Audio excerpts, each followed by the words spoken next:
Dudes, what's up? Where's my headphone case? There it is. Let me get rid of this left ear. That way I feel like I can hear things. All right. How y'all doing? We're back. We've got a F150. We're doing full ceramic, 70 on the windshield. We're doing 20 on the front doors, and then we're gonna do 35 on the back. So it's gonna be a nice. It's gonna be a nice shade all the way around. It reminds me of the one we just did. We did one. Good morning, Matt. Oh my God. There we go. That's better. Reminds me of the no, not the Highlander. We did that one in limo. What was the other one we did? We did one with 35 in the rear, 20 on the front doors, and the windshield. It was good. He was super happy of that. Supreme, average. Aw, thank you. I learned so much for this channel. I really appreciate you. Well, thank you. Ford, coming to Christ, Lucky. What's up, guys? Hey, Uncle Matt, redoing a back glass Ford Fiesta tomorrow. Any tips on removing? Yeah, get a steamer. So you can get a relatively inexpensive steamer. They're usually going to be around like $50 on the lower end. You want one with like a tube. Don't get just like the big all like iron looking one. Get one that like sits on the ground with a tube and then just steam it. That's going to be your best bet at removing it. Then you're going to take some adhesive remover and scrub it down. If it's hot, you can always try the trash bag method, which is really just like soapy water or like simple green. You cut a trash bag to size, spray the inside of the window, basically tint it with a trash bag, like layer that all up and leave that liquid in between there, and then it might peel off pretty easily if it's sitting out in the sun for like 15, 20 minutes. I'm going to send you some pics on Facebook. I did this church second flat glass gig. It was so big, hot, I'm so burnt. Nice, that's cool. Would you charge on something like that? That's super cool, though.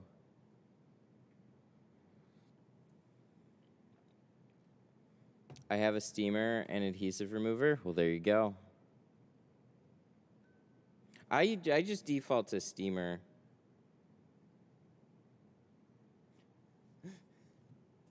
Hang on, I got this.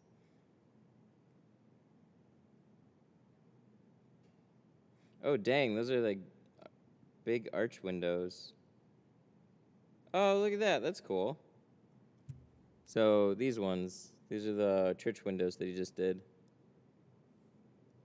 And then we see you. Nice. Very cool.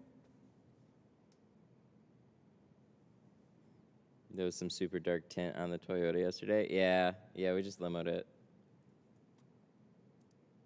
Ever seen factory glass where two back doors are different than the quarter windows? Did a CX-9 yesterday. Oh, yeah, I remember you asked me about it. Put 35 over all the factory. Two doors were way darker than the quarters in the rear. Okay, that is super dumb. Yes, I have seen it. I've seen it very recently.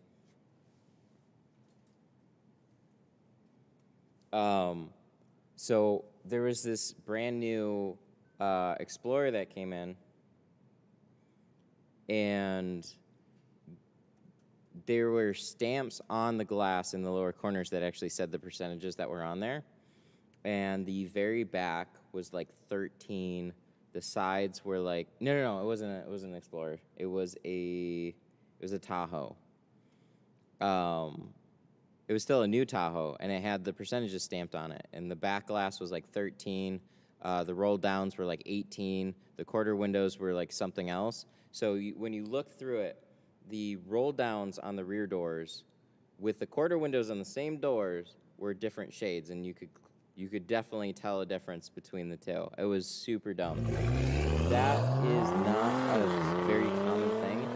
I also don't think, unless it's very obvious, most people are going to notice. RGC Super Chatted Yeah, we got those going. $4.99. Morning the dude. RGC with a 5. Morning the dude. What's up, man? Thank you so much for the 5. I appreciate it.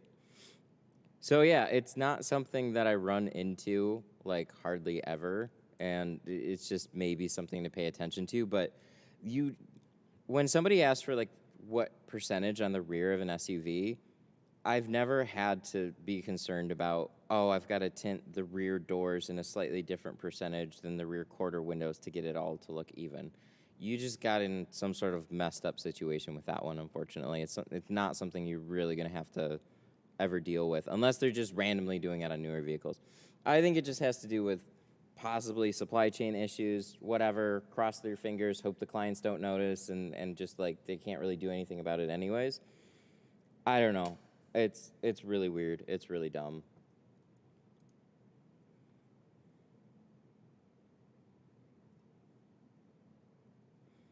When you tint the back window with the defrost on it, when do you turn the defrost on when you start the string? No, I generally never turn the defrosters on when I tint back windows with defrosters.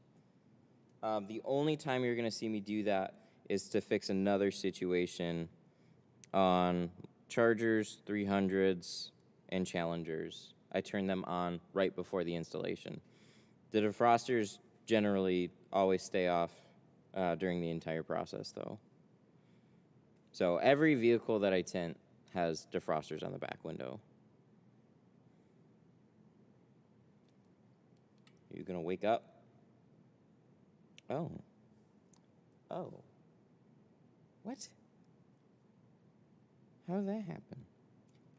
You've been plugged in overnight and you didn't charge? Really? Oh, God. It's gonna be one of these days, isn't it? How'd that happen? Yep, that's dead. I think this one's not too bad. All right, well, at least I got a backup. We're gonna flip-flop a little bit.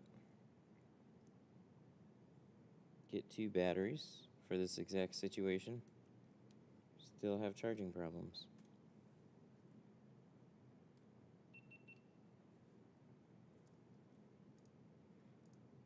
I've got other options, though. I've got the other batteries I can always switch back to, I think.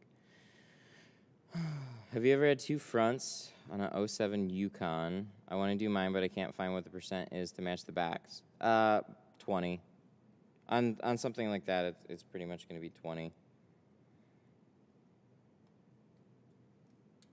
Best way to check is with a meter, but a vehicle like that, it's domestic, yeah. Yeah, 20 is going to be the closest that you're going to get. Damaged my first BCM on a 14 Grand Cherokee yesterday. Ouch. Chrysler. You'll notice that too. Notice Rams, like basically all the Fiat Chrysler products are more susceptible to that type of stuff. It's just their weird design. They put stuff in bad places. Which GeoShield product do you recommend from your site? I recommend, I do Pro Classic, C2, and Pro Nano. It just depends on what the client's budget is at that point. V Nano is kind of in this weird in-between where people want a budget ceramic, and so it exists.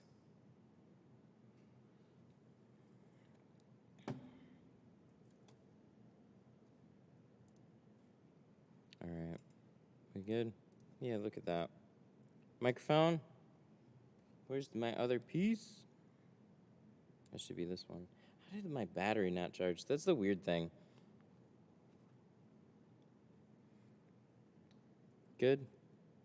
I really like Pro Classic on my truck. Pro Classic is great. Great color on that film.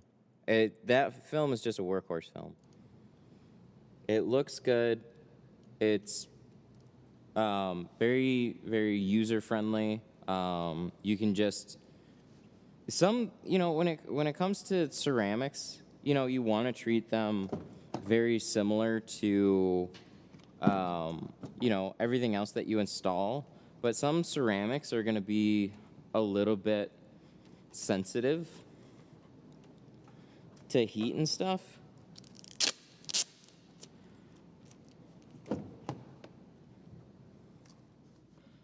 All right, we need a key. Can this go, you see this window that always pops up, which is probably what they want you to see. Every time, so your mouse like trails down, and then it hovers over this little spot here, and boom, every time a stupid gigantic pop-up window. This thing needs to go die. I hate it. Just want to right click and just show task. I don't know how to get rid of this.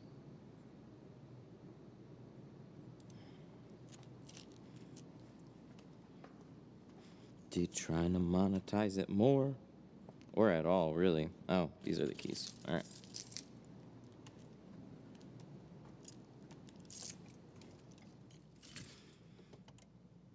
Oh, yeah. But I was talking about Pro Classic. Pro Classic is a great film.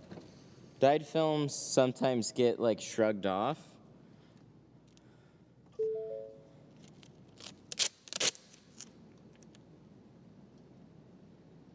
Oh. Well, that's weird. I gotta find my knife, too. Great. But, you know, we all like carbon and ceramic. We all want to install really nice high-end films all the time. I don't know. It depends on what your setup is, though. So when I was tinting for a lot of other shops, man, they just sold tint jobs. So you're trying to find something as robust / economical. That's what Pro Classic is. It's just, it has very few moving parts. That's the way that they described it to me, too. It's high-grade polyester, it's color-stable dye, and it's a good adhesive. There's very little that can go wrong with it. Where when you're getting into carbon and ceramic, they've got, like, they have to do more to make it happen, and there's more stuff there that can go wrong. So if you want a film that you can just install and not worry about, that's Pro Classic.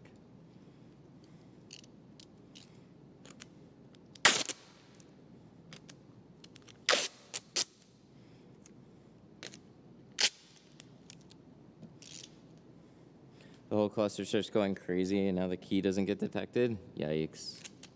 Yeah, that's bad. Some computer modules, it's just, you know, obviously there can be water there when they go into a module or into cables, stuff like that. Like, water just has a hard time to dry out. So, like some people have said, some modules will dry out and they'll be totally fine, but you never know that. It could have shorted something, or, you know, yeah, lost a connection that is just, that's how it is now. That sucks.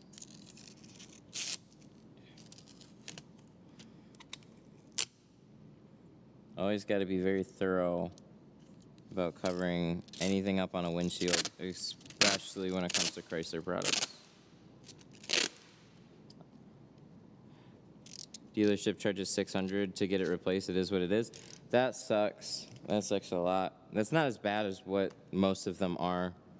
So, like, it's a tough pill to swallow, and it's not going to be fun. Then it's unfortunate too, because you're like, you look at the cost of the job, and then you're like, I got to do other stuff to make up for it. There's a lot of them that just right off the bat cost like $1,200, and especially nowadays, I'm sure that price has changed. But I think one of my most expensive things that I had to replace was actually just a door window.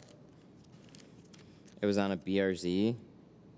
They had their glass guy come in and use OEM glass because, of course, like, you know, it was a new car to the guy. He doesn't want aftermarket shit on it. I can understand that. But then this guy charges them a lot. So for one door glass on a BRZ, it's $550. That's what I got billed. Yikes.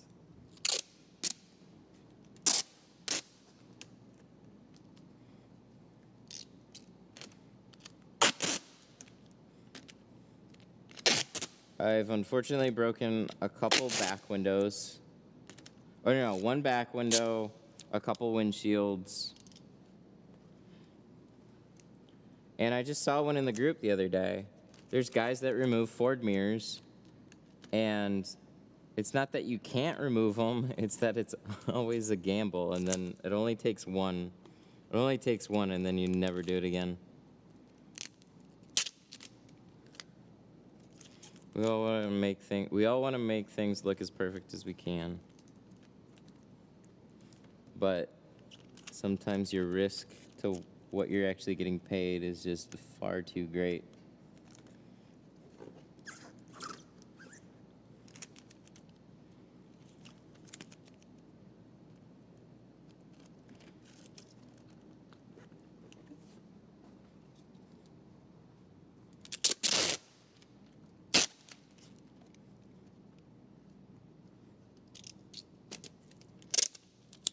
Be careful.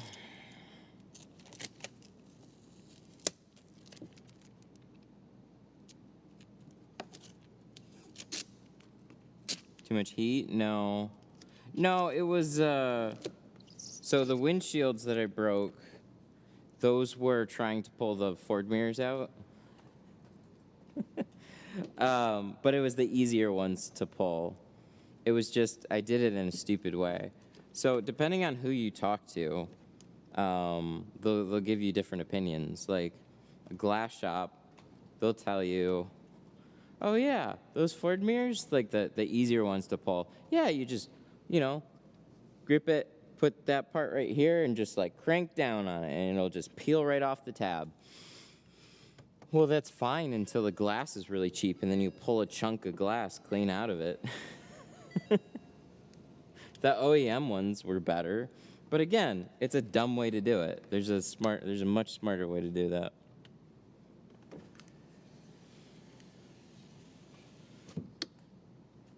And then for the back window, there used to be these stick-on antennas on the outside and the inside, and I was just impatient. We had to remove those things all the time. I hated removing them. So on that one, you go to remove it. You heat it up on the outside, kind of scrape it off with a knife, go to the inside, and I used a screwdriver, and I was just impatient because they're really tough to. Let me turn this down. They're really tough to get started. You kind of have to like pull down a little bit and start slicing at it, and I just took a screwdriver, cranked it, and popped the whole window. It was dumb.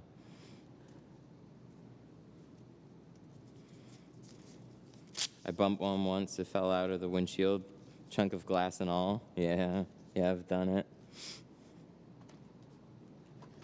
And so there's this Mustang. It was like a 2000s Mustang, early 2000s. And it had that mirror. And I had like a flashback. It was on, so the first one I broke was on a Taurus. It had some cheap aftermarket glass on it. And then on this one, I don't know if it had I think it had aftermarket glass too, I just wasn't paying attention. But I had this little flashback, I always do. It was just like, hey, I remember that one time one broke, and then immediately the exact same thing happened. But then later on I learned a better way to pull those. You just use a little flathead screwdriver. Much better. You should pry against the tab, not pull against the glass. Could be way worse. I cracked a Model Y roof. Replacement was $1,700 and a 3-week waiting period. That almost becomes worse than the price tag too, in and of itself. Like it's terrible. Oh yeah, I got Pro Nano 24 now. Where are ya? We just cleaned up yesterday. Pro Classic, Pro Classic, Pro Classic. So these are all Pro Classics. It's carbon, Pro Nano 50, carbon. Oh, it's this one. It's literally this one right here. Okay, cool. Yeah, so we ended up getting this place pretty cleaned up. There's still a few more things that need to be done. But overall, it is looking much better. But yeah, that kind of stuff. That sucks a lot. $1,700. And then the waiting period, like, so when I broke that Audi brake light,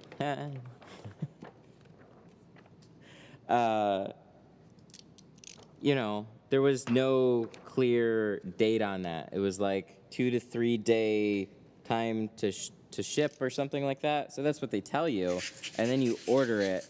And it turns out that it looks like a template website that is a part of like a bigger system. So you're essentially ordering from the exact same type of system. And they just dress it up a number of different ways to capture a lot of different types of sales. Smart. So placed the order, and then I think it took probably about like 3 to 4 weeks to get it. And that's what I think is the worst right now, is like they have to live with it. And they'll let you know how much they have to live with it. I think this one. So they get impatient. He tried to order it himself too and had the exact same issues. And it was just, all in all, it was a nightmare. So just even getting a hold of the part is a lot of times now terrible on top of the expense, because it just never gets resolved.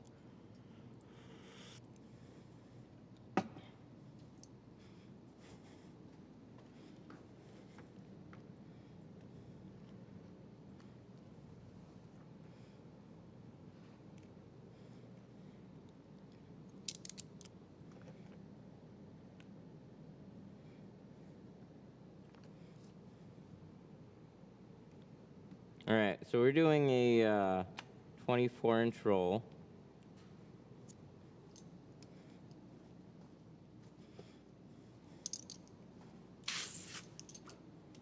Have you ever removed defrosters while removing, or have you ever damaged defrosters while removing tint?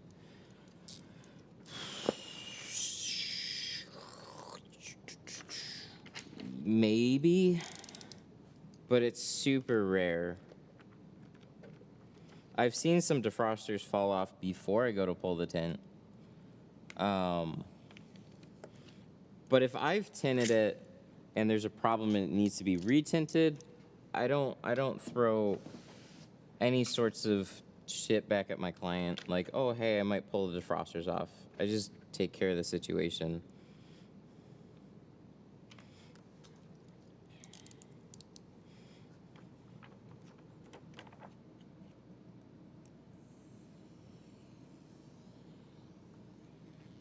So it does, like, it definitely can happen.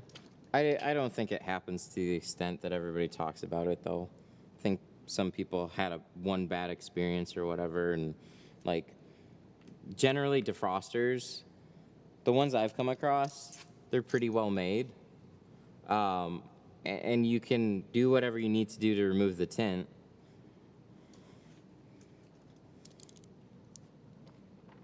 And retint it and you'll be fine.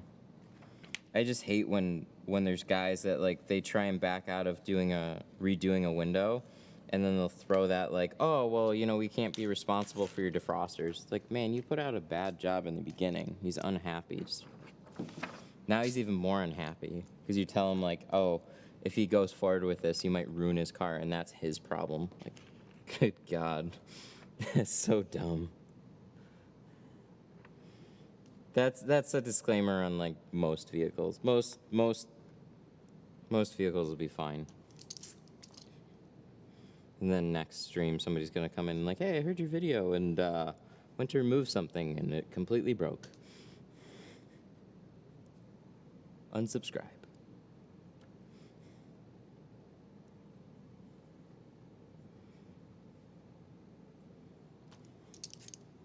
But yeah, just there's always risks. That's just part of any business. But the stuff that we all do is generally fine on most vehicles. So you're always gonna run across something where you just have a bad time. That's just that's retail. That's business. But you can definitely do a lot of things to minimize your risk, and you kind of know when you're like taking a bad deal. Don't take a bad deal. I felt bad about the one car I had where the defrosters was literally coming off the window before I even touched it to clean it. Yeah, but that's completely out of your realm there.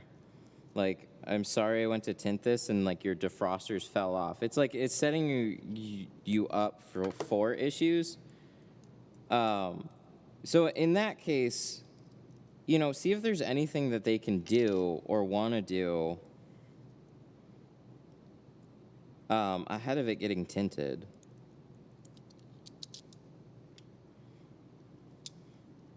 Also, do people really, like, especially down south, how much do people really use their defrosters? This is what I'm genuinely curious about. I don't touch them in the summertime. I've used the hell out of them in the wintertime when I have snow on my car. Other than that, I don't care. If I don't have snow on my car, I never push that button. So, like, of course I'm not going to damage them, but how much do people really use them?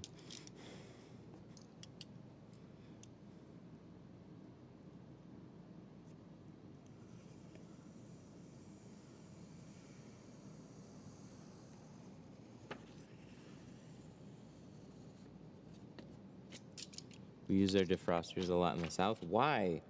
The sun is your defroster. Isn't it always already hot down there? What are you guys using it for?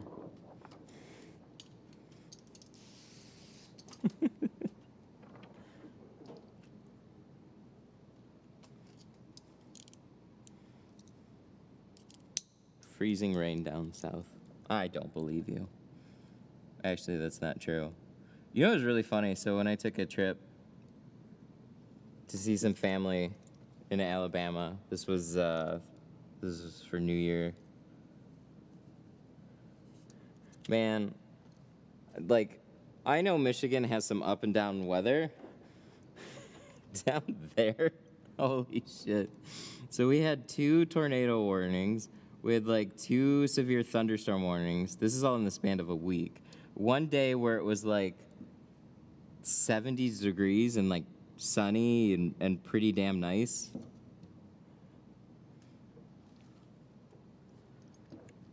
And then it also snowed.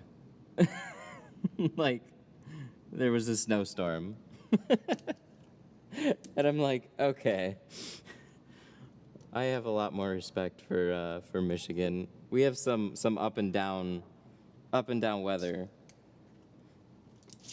But it's relatively calm compared to all that. No, thank you. I'm good.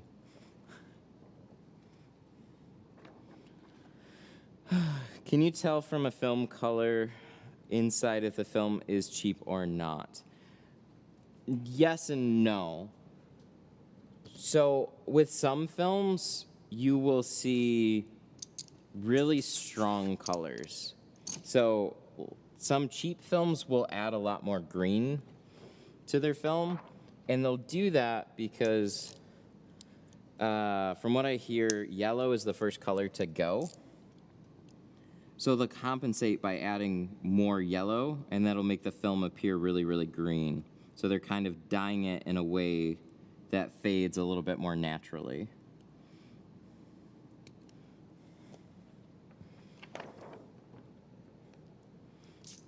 But by and large, you can, like, when everything's kind of tinted uniformly, you know, all under one company, and you don't have, you know, you're just getting your car tinted, you don't have anything to compare it to.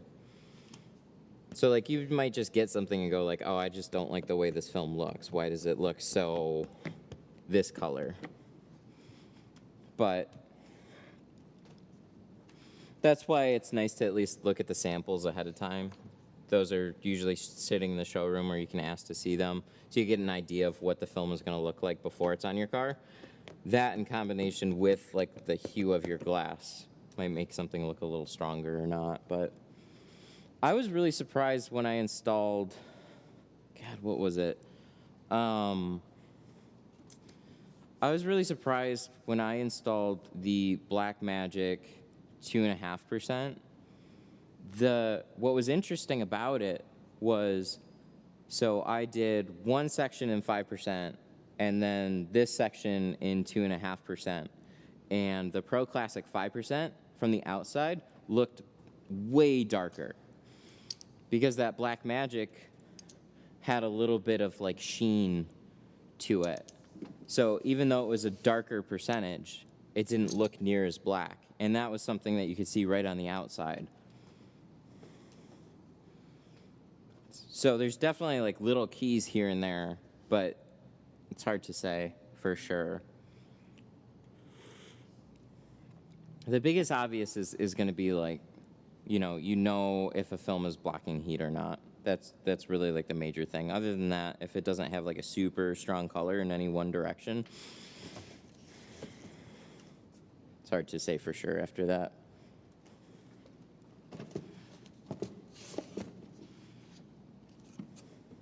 That allows a lot of shops to get away with some bait and switch boxes, which is unfortunate.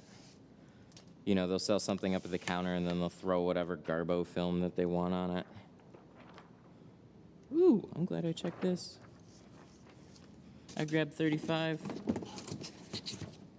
I read the Pro. I didn't read it past the Pro. This is Pro Classic. We don't want to install Pro Classic. We want to install Pro Nano. Speaking of bait and switching, good God, there it is. We're not going to do that.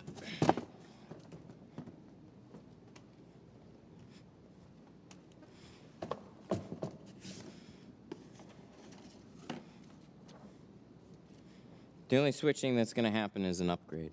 If you're out of one thing, go to the next up. Then order more film.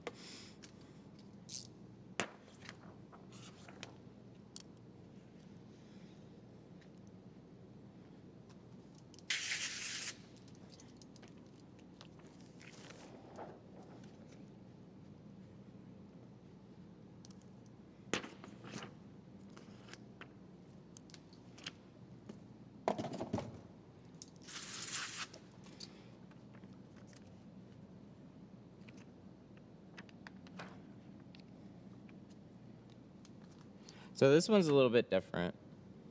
This is just a shorter truck window with the exact same styling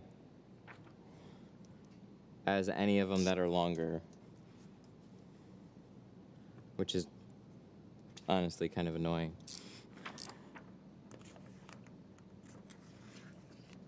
I like the bigger ones. Bigger ones are easier. Not by much, though. Alright, so we're going to cut this one.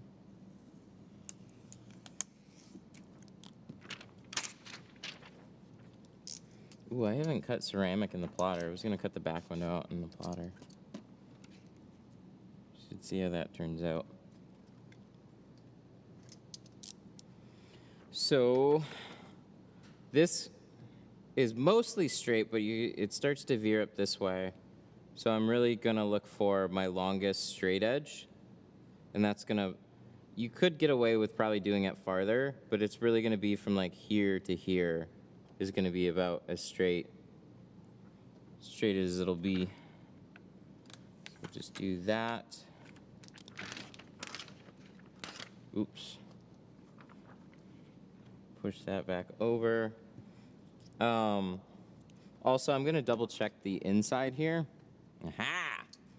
So this is gonna be a personal choice for you. I'll actually round these a little bit farther down, but I'm not gonna follow this whole curve here. If the inside window looked different, so like the paneling does come up with it, but they give you a lot of room, and the seal doesn't really curve up all that much. So you can put like a little round on there. But I don't really see a point in following the entire window. So I'm going to leave that there for now. And then I'm just going to drag that down.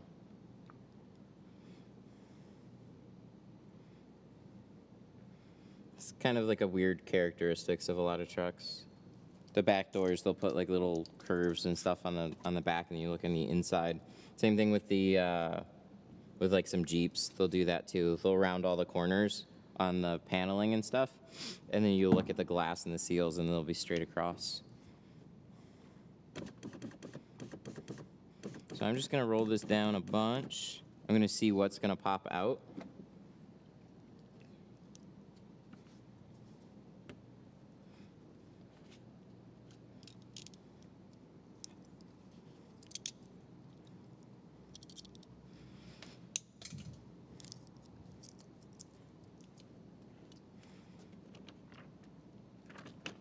And we're gonna cut this part. Then I'm gonna roll it down a little more, see if I can get any more to pop out.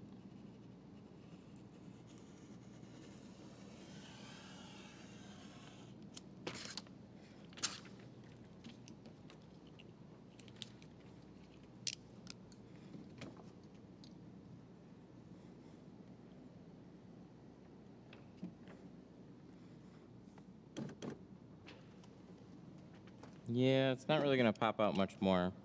So I'm just gonna play connect the dots over on the glass board.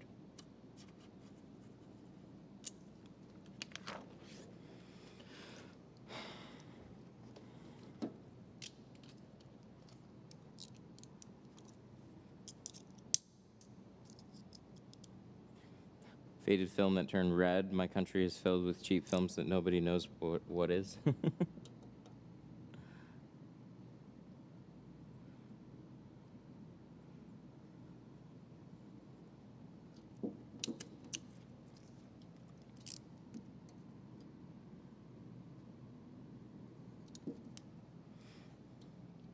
Yeah, that can be a mix of things, but that's funny.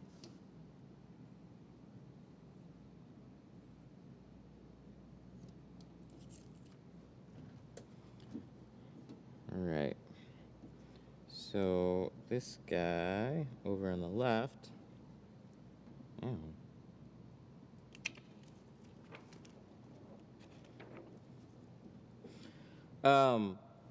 So kind of expected it would pop out a little bit farther. It didn't.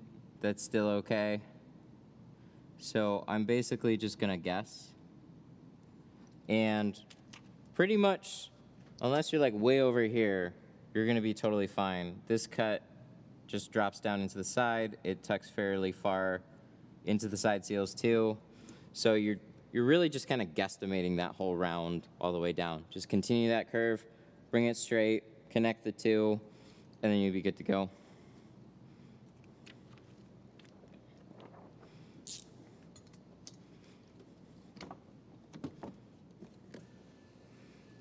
What's the easiest car to tint? I love Malibus. Malibus are probably like one of my favorite cars to tint. Easy back window, easy side windows, lots of space.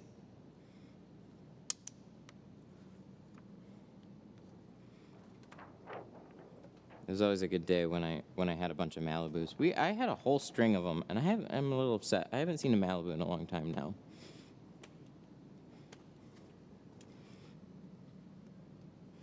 I think like for a little while, it was just like Malibu City with all the streams that we're doing. It's like, hey guys, guess what? We got another Malibu. Good times though.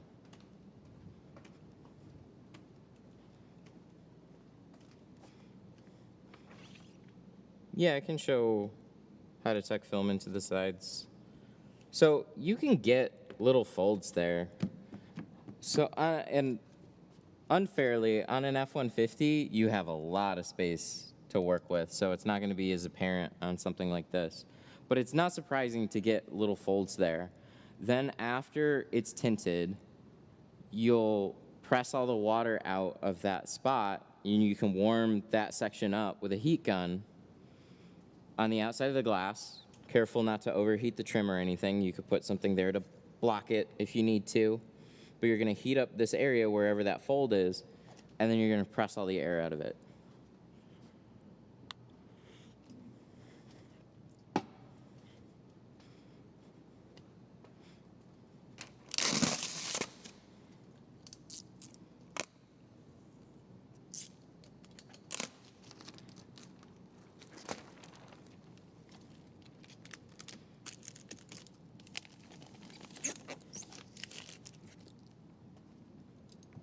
All right. Ooh, I wanted to check something else out. Before I forget, 2 seconds.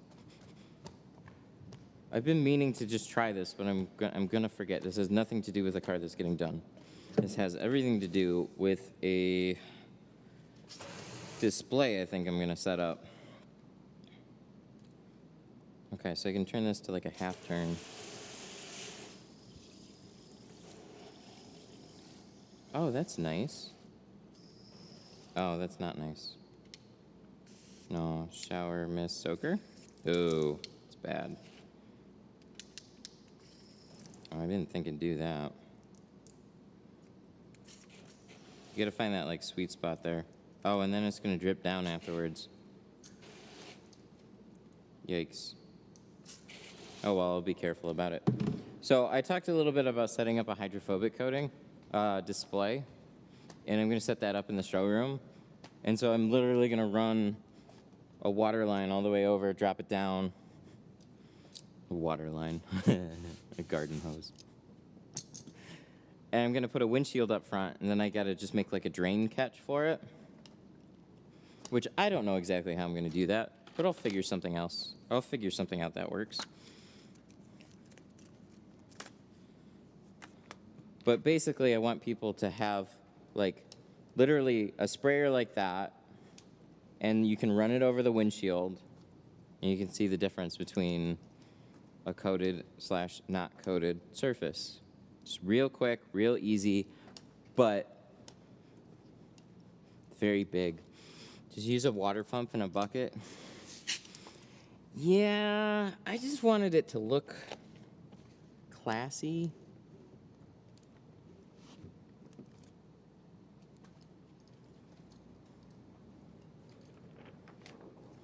I thought about that too. Is it going to be quiet? So, if I could use a submersible pump or something like that, kick it on with a trigger or something, I don't know. What pump am I looking at? And then have a nice even flow, do that, and then a catch and a drain back into... It's got to look good though. That's the thing. So instead of a bucket, I could use like a fancy tall vase or something.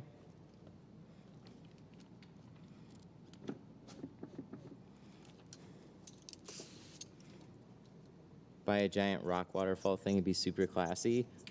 You know, I'm right with you. I was looking, I almost bought it was a mirror waterfall. And then coat half-half, so you see the water sticking to one side, and the other side would be beading, and it'd look really cool. The only reason I think I'm gonna switch it to an actual windshield is because I want it to just be as self-explanatory as possible. This is a windshield. So then you're just like immediately identify with your car. Where doing a mirror setup would look very classy, and it'd be super cool. But at the same time, I don't know if it would quite be the same. So I want to make it as simplistic, I think, as possible. I almost went that route though.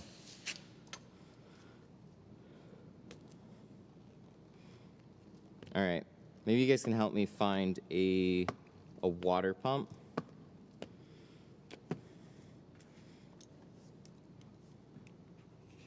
A water pump that will be relatively pretty quiet. You could basically control it with a little spray. So when you opened up the sprayer, it just was feeding water there, so it kind of sits there primed, ready to go. I don't know. I don't want to have to plug something in every time I want to do this. I just want to like pick it up, point it at the windshield, spray, and then that water drains back into a very fancy looking base. Or a vase, which would be cool. And then you could put like some bamboo towers in there, and then it looks all types of fancy, right? Look at how eco-friendly we are. I like that. That sounds cool.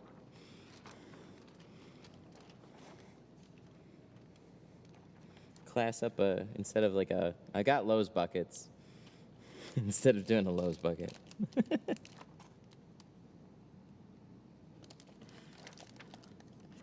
Okay, well, so when I'm tucking this into the side, I'm rolling my film up right past that liner and letting all this lay flat, and then I'll just push it into the side there.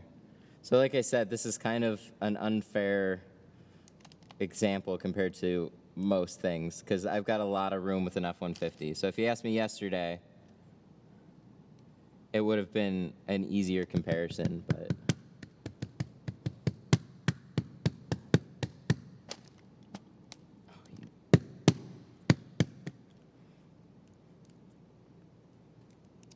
There we go.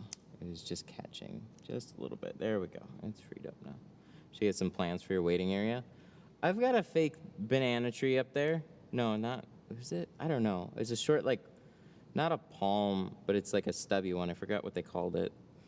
We got it for home, and then we didn't use it anymore, and then I just brought it here. I also have a little Christmas tree display. Still. I should have turned it on. I forgot. It's my favorite.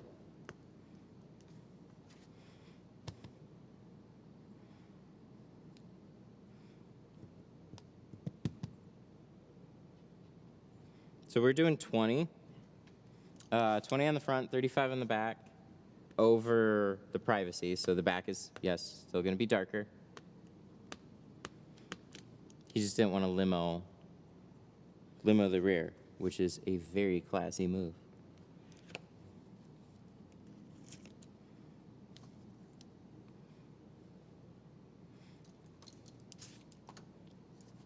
All right, we're almost there.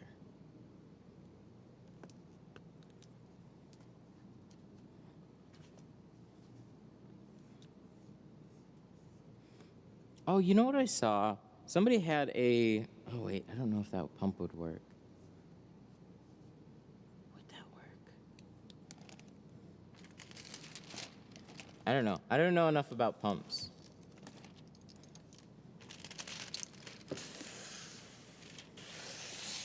Someone had like a 5-gallon container, or more than that. And then they basically hardlined their water system, put it overhead, had a sprayer on both sides. And the pump just plugs into the wall. So you don't actually have to run like a solid water line to it. Every once in a while, you just got to refill whatever that slip solution bucket is. I just don't remember what the pump was called.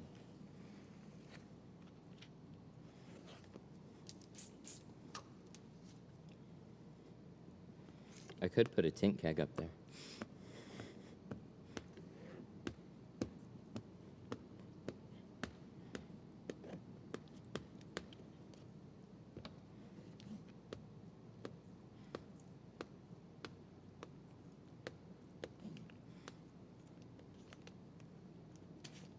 But then where's the water go?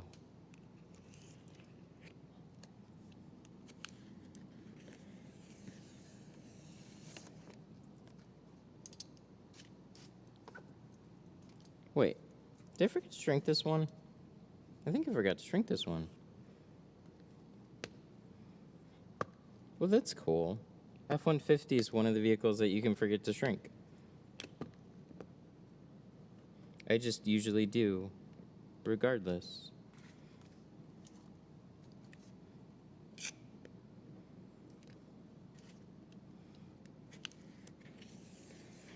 So yeah, after I install it,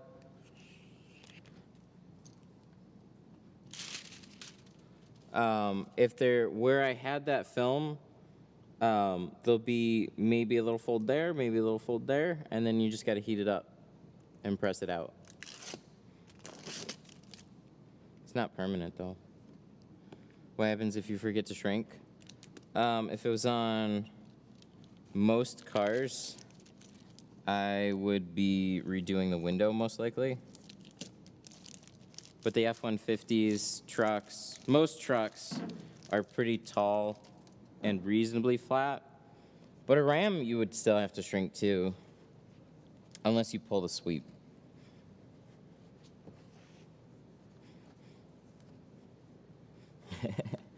You don't shrink windows anymore. Yep, not anymore. I forgot to do it on one, so that means we don't do it anymore. So I'm still gonna watch it in case something pops up. F150 is one that I got lucky on though. But yeah, you have to shrink them. Unless you pull this, I don't even know if I want to go down that road. Just shrink your doors.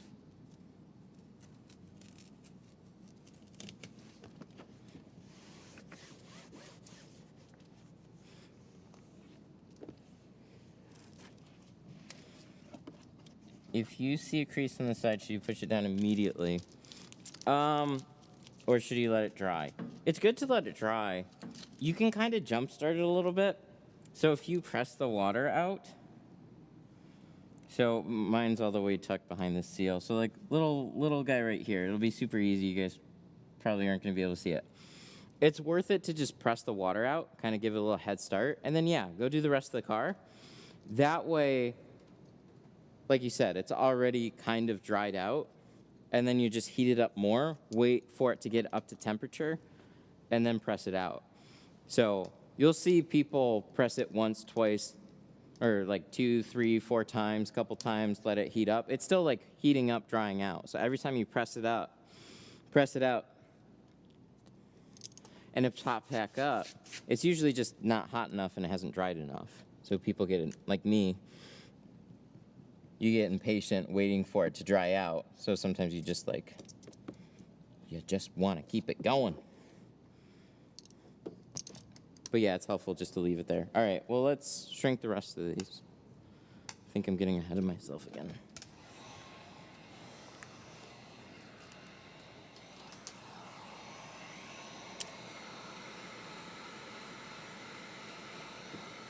And again, not much.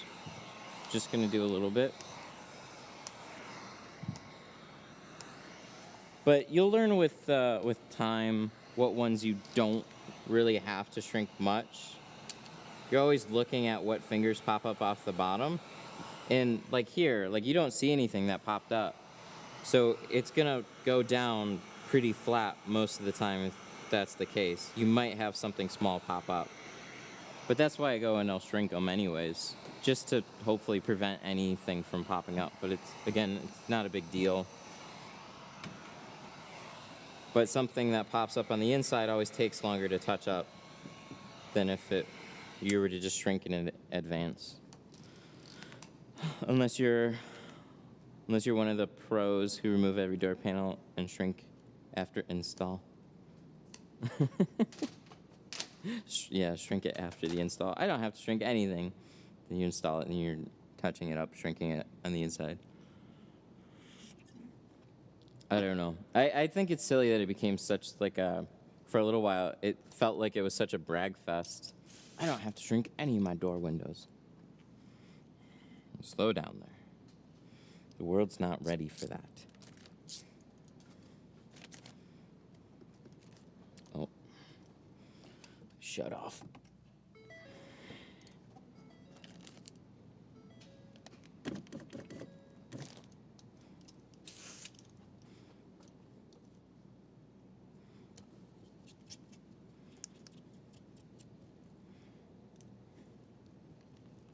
But yeah, shrinking in most cases, door windows are pretty quick.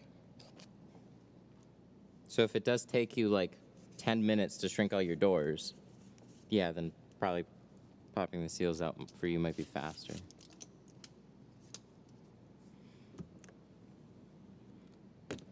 But it shouldn't take long.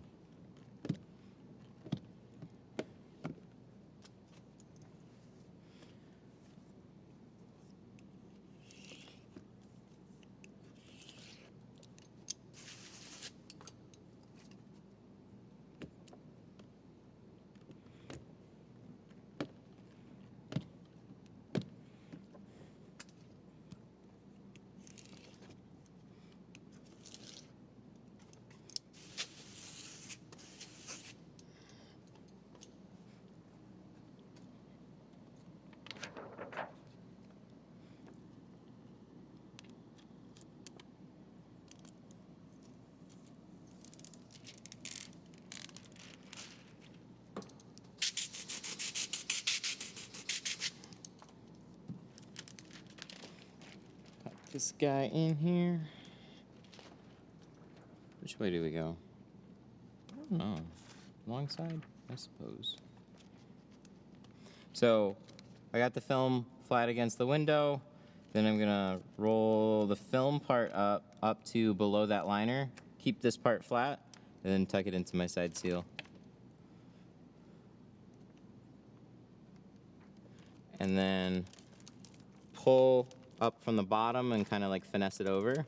And get this side then to lay flat against the window. Roll your film up and do the exact same thing in the opposite direction. Pull this way and just wiggle and finesse until your top edge is nice and close. Ba-ba, that looks good. And then it still can wiggle.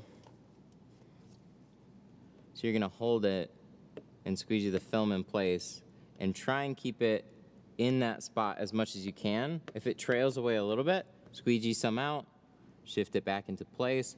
So the more you squeegee it, the more you let it sit, it's gonna tack up. It's gonna get there. See, it trailed away from the top a little bit. We'll push that back up. Lock down my side. This one's a little trailed over. Lock down my side. And then kind of let it take care of itself at that point. We squeegeed a fair amount of water out. Let's help it along a little bit more. Be extra sure all that water's gone. Tack, tack, tack. Boom, now it's pretty much stuck here. If you're ever unsure if your window is stuck here or not, all you have to do is just wiggle it. And if you see it moving, well then it's not quite tacked down yet. And you can either heat it up or just wait a few seconds. Depends on your film. Just watch to see what the film does. Looks like it's grabbing better. Cool. And roll it up. These aren't very tight seals either. So on a F150, not much can go wrong here. At least that's what we hope.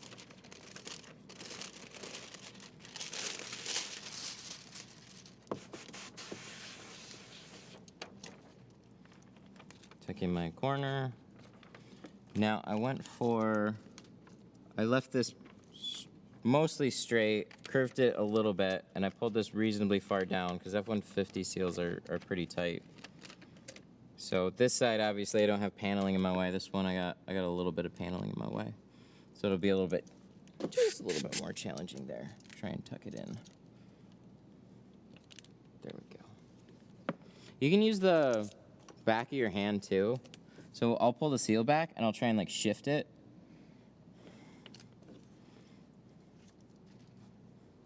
Sometimes you can make that work pretty well. Frees up an extra hand.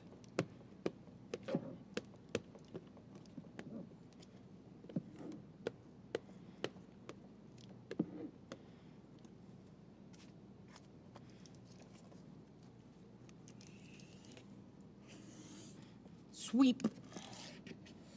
Ooh, ooh, ooh, that's bad. What the heck?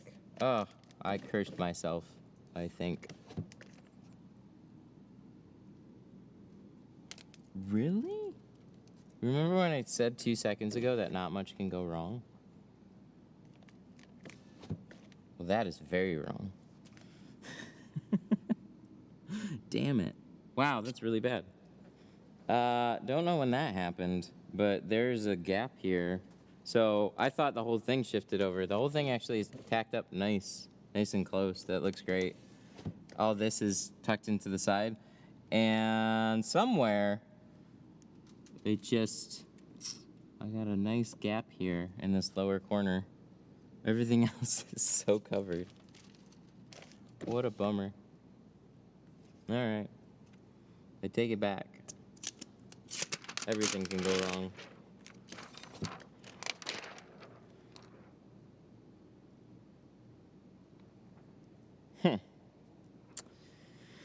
I don't know. It doesn't even look weird, but it is.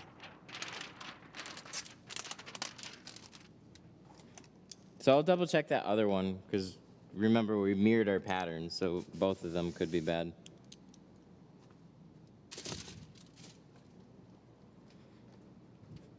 This was me the other day, F150 with a dumb gap. at the bottom edge. Weird thing, right? I don't know. I don't know what happened. It would have just, what probably happened, there's not a lot of glass here. When I went to cut the top edge, probably just shifted down. So my top edge is like nice in here, and then it probably just slants and then comes down. So I'll just recut both of them.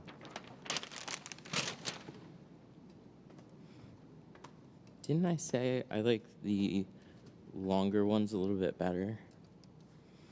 The wider ones? It's probably that little difference right there. Shifted somehow. Oh yeah, we pretty much rolled, oh, I can tell you exactly what happened. I rolled that window so far down, it would have been a really subtle thing.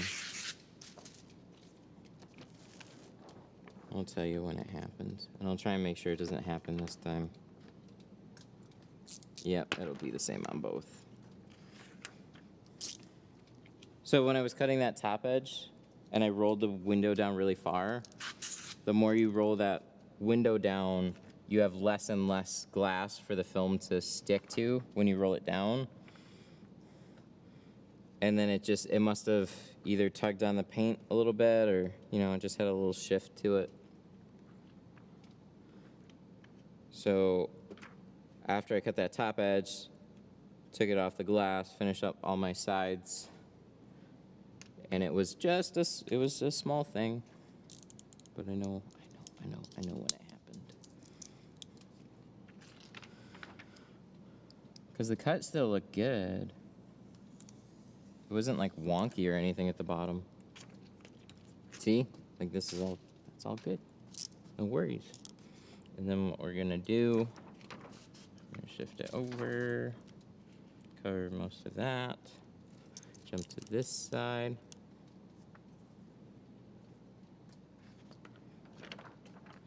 Cut from here, straight down.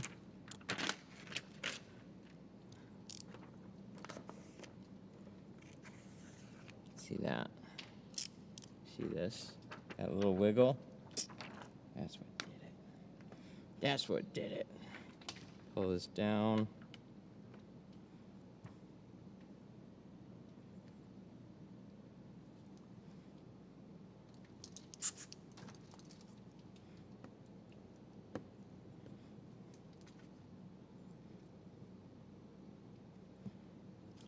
All right.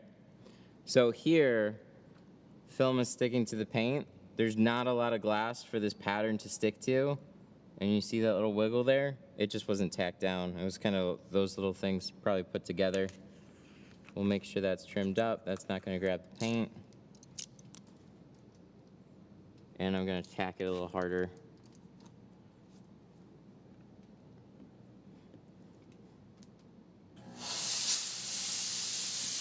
There we go. That's better. Ooh! Fire.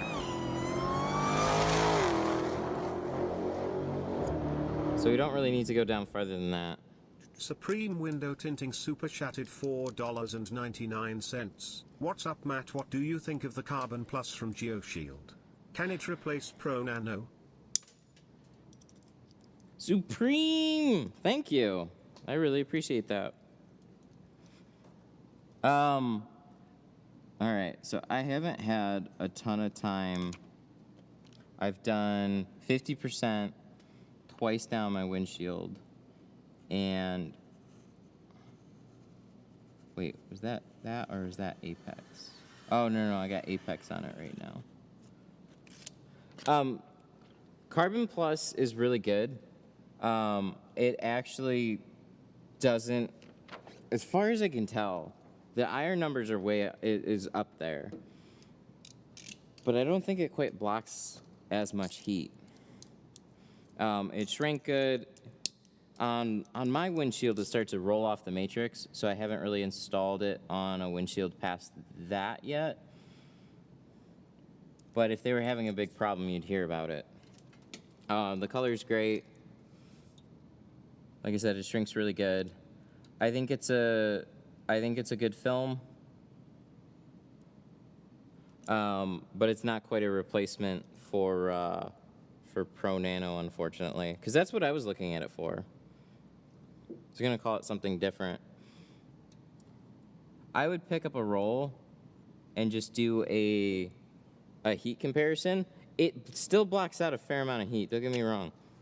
It's a good film.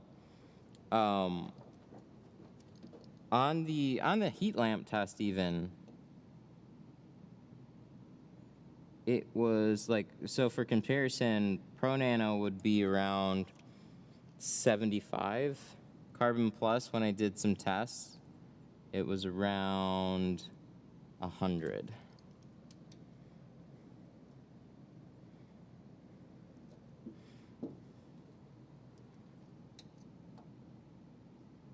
So, you know, you put your hand in front of it, it's like you start splitting hairs a little bit at that point. It's like, I think I can feel it more, especially when you kind of sit there for a minute and you're patient with it and you just like let your hand sit there.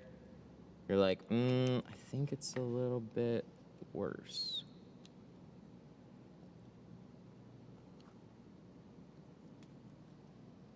Ooh, I'm gonna do this. Yeah, let's do that. I'm gonna recut this part.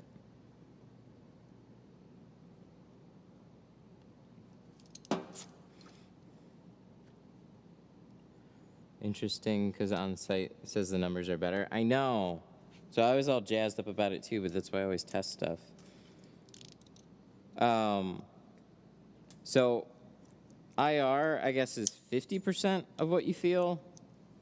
And the solar spectrum is like, you still feel heat off of the visible light spectrum too. But from what I've seen, if it blocks a ton of heat on that box, it blocks a ton of heat in person. So it still was not quite as strong on that box as Pro Nano was. I think it's worth it to pick up a roll and try it out for yourself, but that's kind of, those are my thoughts on it.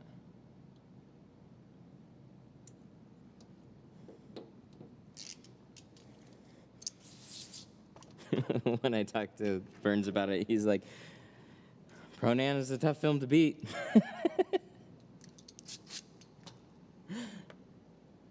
So, yeah, it's tough.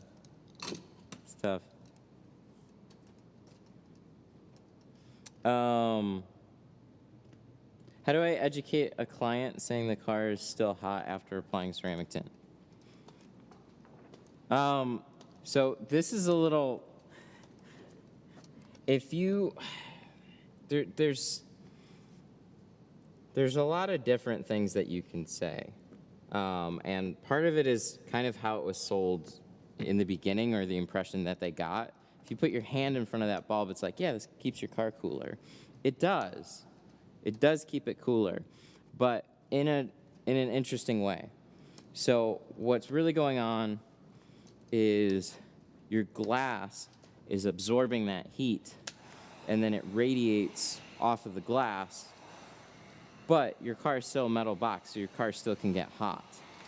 What you're really doing is you're soaking that IR, or you're soaking that heat into the glass, and as you're driving, it's radiating off of the car. When you have your car running, you're not going to feel it near as much sitting in the car. It just makes it a lot more comfortable to drive with.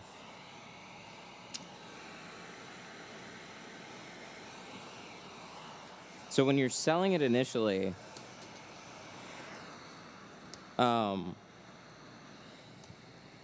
most of the time, it's just a couple little distinctions.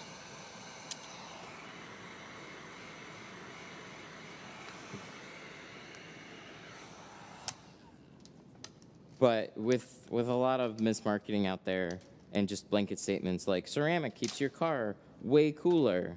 It's like, well, yes and no. And then people start to wonder if that's really worth it. But so sometimes I've been, especially early on, I was a little hesitant about the whole ceramic appeal. It's like, well, if it doesn't always keep it cool, is it really worth it to the person? But it's one of those things that, like, when you drive with it, I've heard this from so many clients. When they drive with it, they never want to drive a vehicle without it again, because you start noticing the sun so much more after you have ceramic. It looks good. You feel comfortable driving around. When you're sitting in traffic, it's keeping that sun off of your skin, which is huge. And then when you roll the window back down, you feel all that heat again. Or if you go into somebody else's car and they don't have it, you feel it like immediately.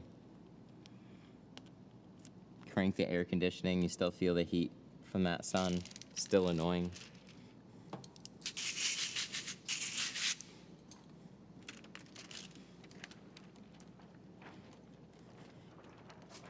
But yeah.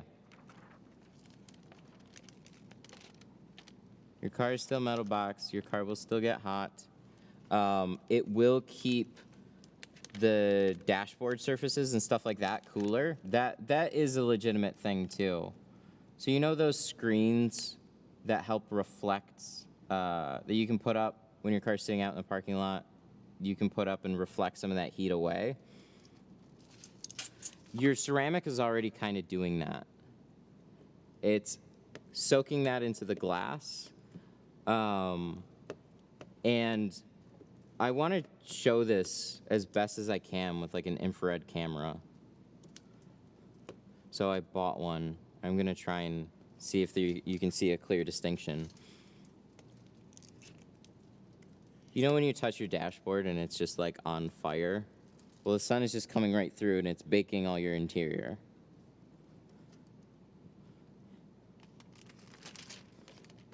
But when you put that barrier there, it's soaking more of that into the glass rather than into your dashboard and stuff.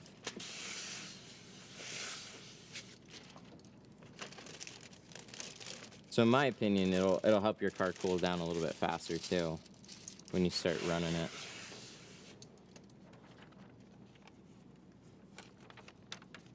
All right, let's try this again.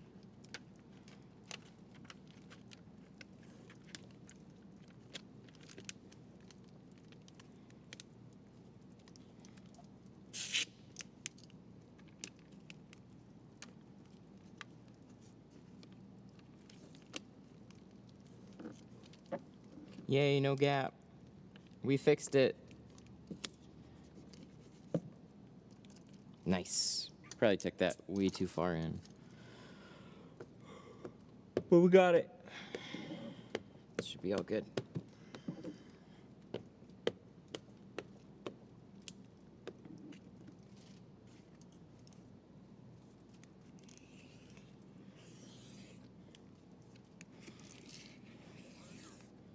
Yeah, it's funny though.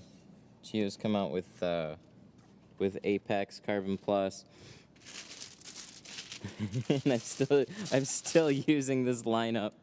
I'm still using Pro Classic, C2, Pro Nano. It's a tough one to beat, even for their own.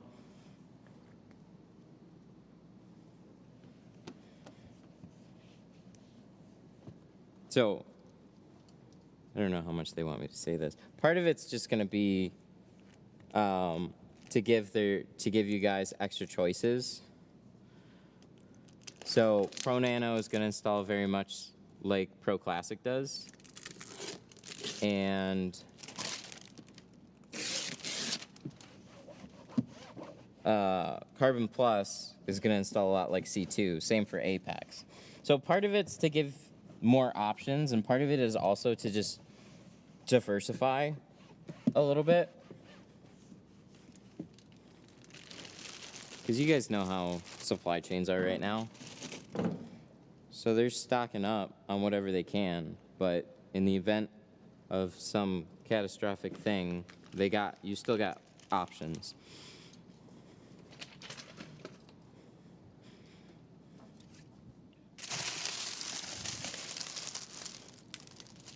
What happened with it not holding on the windshield? So it was 50. And it did this thing where the edges, as they start to dry out, start to roll back off the window just along the driver's side. I don't know. I don't know what was going on. And I let them know immediately. And so if other people are having that problem, I know I would have heard more about it. I've talked to them a couple times since, and it was some sort of like, I don't know, who knows exactly why it happened, but it happened. So it kind of spooked me.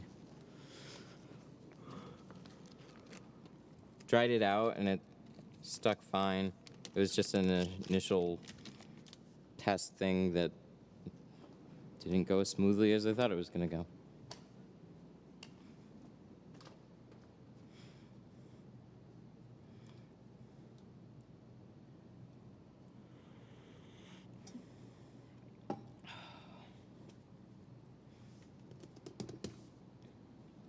But yeah, I haven't seen I think when it launched they had like 50, like the regular lineup. So they have a 75% option too? That's cool. What's the sticky tape you have there? So I've got a big plastic roll. It's called Carpet Shield. I'll use that as a quick and easy solution for trying to cover most of the door panel. And then it's sticky on the back. So it does a good job of clinging to most surfaces. Door panels are just they're just made so things don't stick to them. It's probably to help keep them cleaner with general use, right? Like you don't want lots of things to stick to your door panels. But it makes it really difficult to then cover them up. So a house wrap tape seems to be very consistent and sticks to just about every door panel, and it pulls clean. So then I end up sticking the Carpet Shield to that tape. And for me, it's just a quick way to cover up a door panel. It's definitely not the most cost-effective way to do it. He's yawning. I'm talking too much.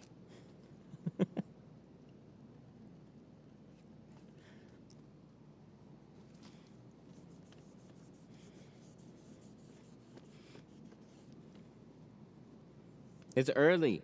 What time is it? It's early. That's what time it is.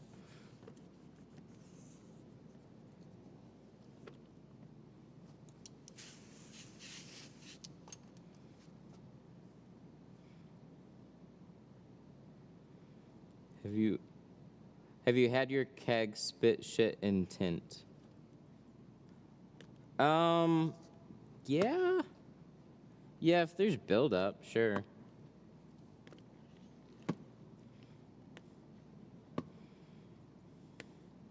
So the worst thing that'll happen is with a lot of soap in the tank, it'll build up on the sidewalls, especially if it's been sitting, and then it'll build up so much that it'll all decide to shed all at the same time.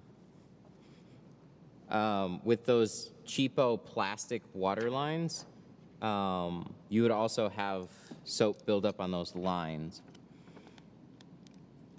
So on the cheapo plastic lines, I haven't found anything to clean those out. You just got to replace them. Or let it run their course for a long time.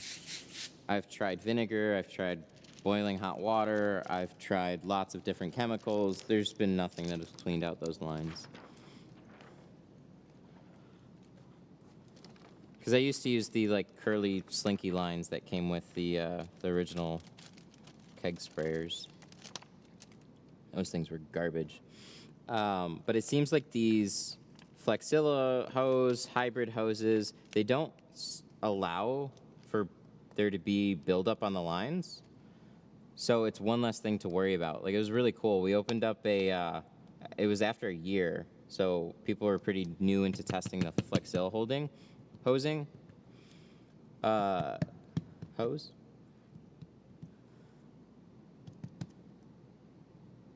And then we cut one of the lines open, and it was completely clean. We were kind of shocked. We figured there'd be a ton of buildup on it. There wasn't.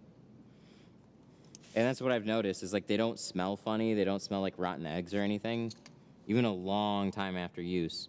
Where the plastic ones, like 6 months to like a year, they'll smell horrible.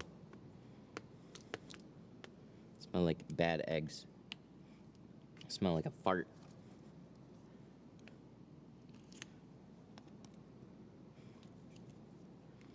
But for the inside of the tanks, I would just run water in them, scrub them out. You could literally use soapy water or other chemicals and try and scrub them out. Like, I found like you just need to get your hand in there with like a scrub pad or something and just scrub all the walls out. They do sell a dip tube cleaner too. So you can unscrew, pull out the dip tube, and then run like a pipe cleaner in it and scrub that out if you need to. But I've only ever scrubbed out the inside of the walls and stuff, and it's been fine. But yeah, try not to leave slip solution sitting in your keg for too long. Like if you change it out every day or every other day, then you'll be good for a long time. If you walk away from it for like a week or two, you'll come back and there'll be a lot of buildup on the sides that you just have to like scrub out, hopefully before you run it through all the lines. But if you have cheap plastic lines, it'll definitely build up on those too. I've got that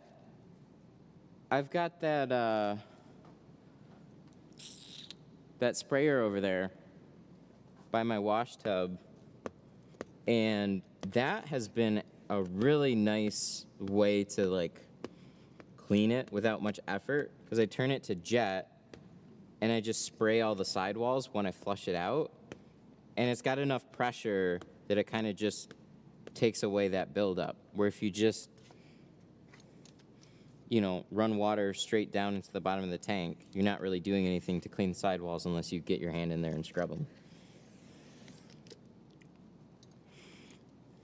Use the pen. What pen? How long is slip good for? Up to like 2 days. If it's hot weather, you're gonna change it out every day. If it's cooler, like 2, maybe 3 days at the most. But you're not gonna wanna let it go for longer than that. Every day that sits, the like baby shampoo separates. And so your water will be less and less tacky, or more tacky. It'll be more tacky, and that soap will separate and kind of like stick to all the sidewalls and stuff.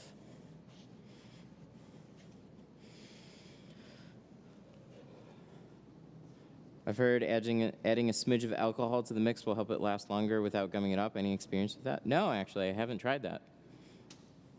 That's a hot tip. I've always avoided any, like, especially with these films, I've avoided anything that'll make them tack up faster. But would have been really helpful on some other films that slide around really easily. You know, I've heard people do that in the wintertime. They're like, yeah, I add alcohol to help the windows dry out faster.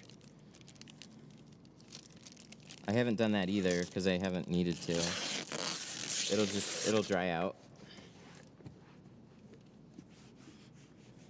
But I don't know. I'm not a chemist.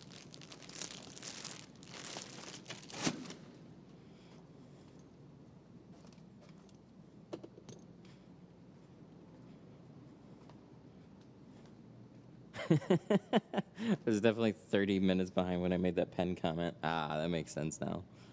Probably when that window was slid over. Do you struggle with any cars at all since you're really professional? Well, thank you. I am really a professional now. Yeah, there's definitely cars I struggle with. Probably the biggest one recently was that Audi on stream. Just tight seals, harder to install. Whenever you run into stuff like that, it's just, you know, there's a lot of things working against you. Shoot, I did quarter windows. I did the quarter windows on that Highlander yesterday. I did one of them 3 times in a row. So there's always things that you're gonna run into that are more challenging. The nice thing is that most of what I do is generally like mid-range, new trucks and SUVs. Also plenty of sedans in there too, but they're all kind of like float in this range. And they've made changes that generally make them easier. So there's always things that you're going to run into, but compared to what people used to run into, this is way easier than that. Oh yeah, this is turned off again. Boo boo boo. We're never going to get rid of that sound, are we? Is that normal plastic tape? No, it's house wrap tape. Sheathing tape. So when they build houses, they put a big plastic barrier over all the wood, and then they tape all the seams. This is what they use. So it's a thin plastic tape, but it's got a really good acrylic adhesive. So it sticks and it's pretty water resistant, but then when you need to remove it, it'll pull off clean. It's like packing tape on steroids. It's everything that you'd want packing tape to be.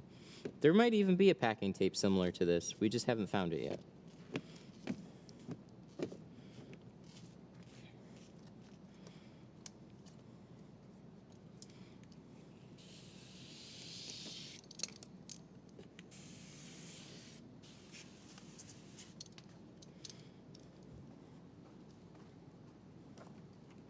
Yeah, if you pull it off really fast, I've had it leave little bits behind. And we have seen it on like older leathers. So like an F150, like a 2003-ish F150. Looked like it pulled the top coating of that leather off. And you just, so suede's more exotic. Just materials that you don't really run into on your average car. Try just doing a light plastic cover first before you just throw the tech tape on there.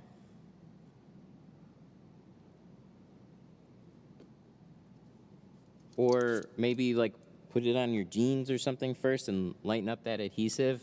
You know, just, or maybe don't do any panel covers on something like that and just wipe off the doors. So like there's things to still watch out for, but on most stuff, it's been really, really good.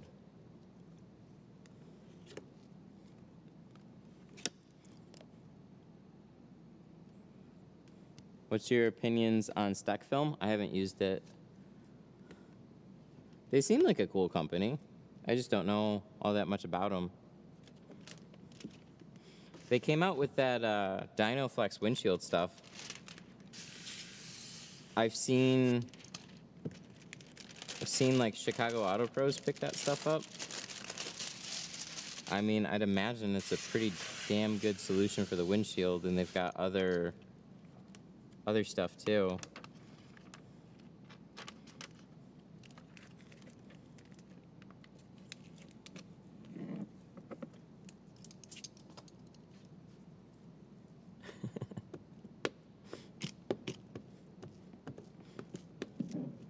I cannot for the life of me figure out how to get that release liner apart with my teeth. Well, it was the other way around. I couldn't figure out, like, I think having to nibble on a corner is still annoying to me, especially on a back window. So when it's sitting there, you just want to like take your fingernail and just like and get that liner started. I still have a hard time doing that consistently.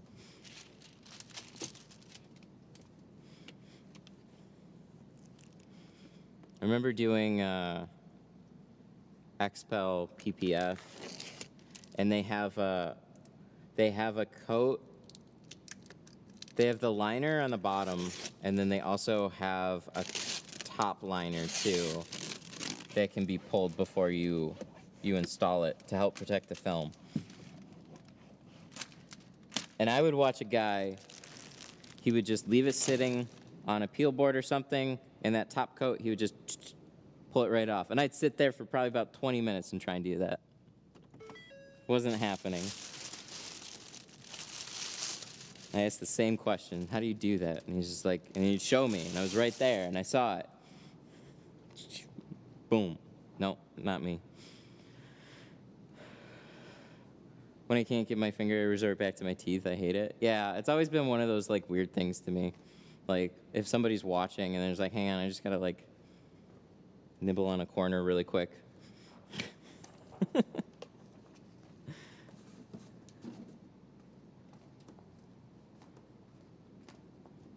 PPF, both fun and annoying. Yeah. Yeah, PPF, like, when it was kind of relaxing, because you can, like, sit down with a car for an entire day. You're working on, like, the front end of it. It's cleaning. It's, for the most part, pretty calm until you get into the really curved areas and stuff.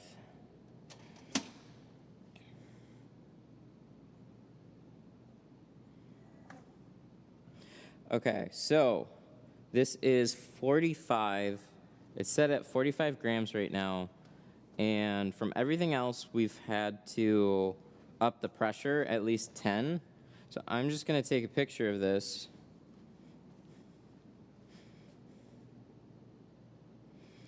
And then I'm going to up the pressure to 54. Yeah, that's fine. And then I'm going to cut the back window out, and we'll see how that goes.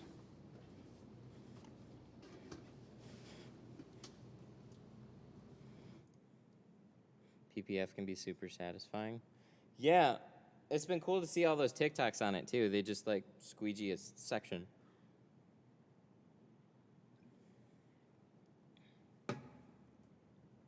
Those church windows, I had to use my teeth to pull them. You know what's been really cool to see? I only see it every once in a while, but flat glass guys, they do that, like, drop roll method. And they can do it with, like, massive pieces of film. They'll just whoosh, and it'll peel itself. It's great. Okay, let me get film cut here.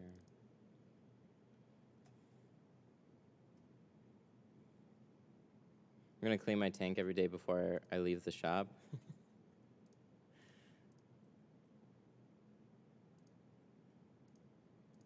Ooh, what year is this? GoPro.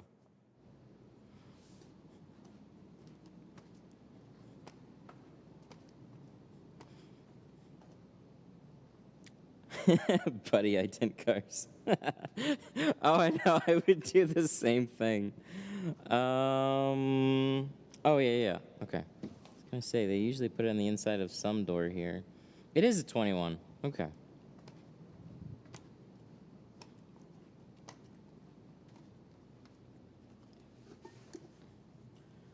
What was that question? Where can a fella get a t-shirt like that? You can't. I don't have them for sale right now. I did, like, well, the old Tint Stuff shirts. I had shirts for sale for a long time. Nobody bought them. Now I'm sure a handful of people would, but it just complicates things. Either got to screen print them, stock them in a ton of sizes, or then I got to do a print-on-demand service, and the print-on-demand service just gets confusing. Because then, like, film ships separate, tool ships separate, shirt ships separate. It's just too much. Extended.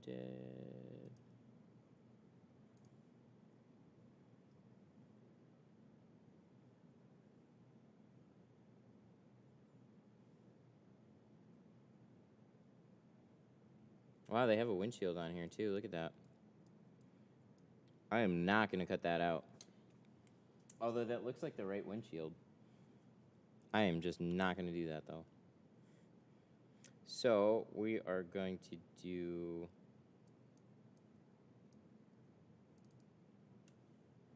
Usually give them to students as advertisements. Well, Okay, so I would have liked to give T-shirts away, and like Gio was like, "Hey, what shirt sizes? We'll send some shirts out." And I'm like, "I have no idea." Well over half the people that I messaged never respond. I don't know. I sent like so for like the first couple of classes, I sent like an email to everybody, and like there was like no response. And I'm like, really? Like only a couple people would actually respond on anything, and I'm just like, fuck it, whatever. I don't got time for this. GoPro.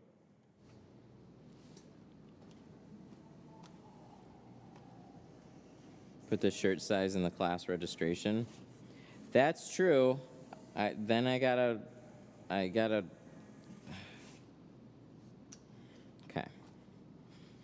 Okay.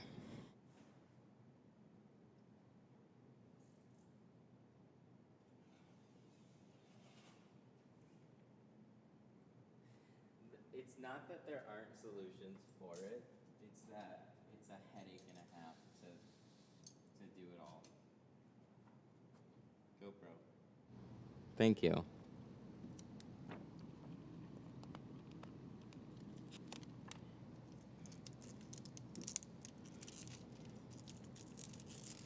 There, ooh. I think we're barely cutting through. So I did it by 10. I should do this more. So this is a 2 mil film. That's why we have to increase it.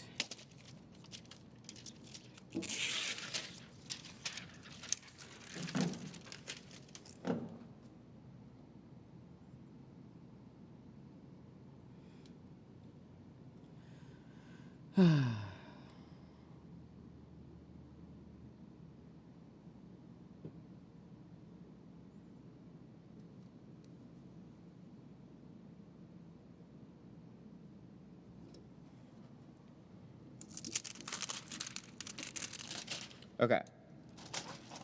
Could you add it to the product page? It would have to be in an ultra simple way, like a text box that asks, and then they can literally like write it in. The problem with that, 2 problems. One, if somebody signs up a week before, they're not getting a shirt. There can be a disclaimer there for that too, but I'm sorry, it just can't happen that fast. Getting into the product page is actually surprisingly annoying. Usually you have to make everything a variant, but if you can make it into a simple text box, then that would at least help make it easy. The other thing is, like some people have said, yeah, just stock a lot of common sizes for the class.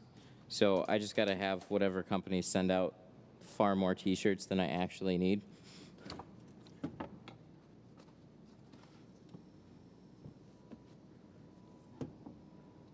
And I said that, but I don't know if they want to send out that many T-shirts.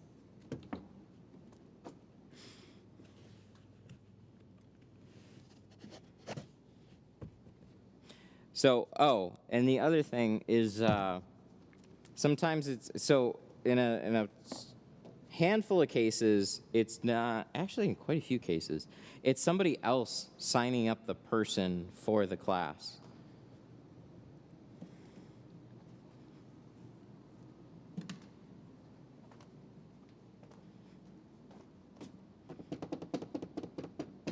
Should we get a bar? We cleaned up all this stuff. I don't know where I put anything now. Yes, there's one. So I don't know. It's a problem that has been too annoying for me to actually care about. We were gonna go as far as like putting some people's names on kegs too before we get them printed, and then it's like, you know what? It's just too much.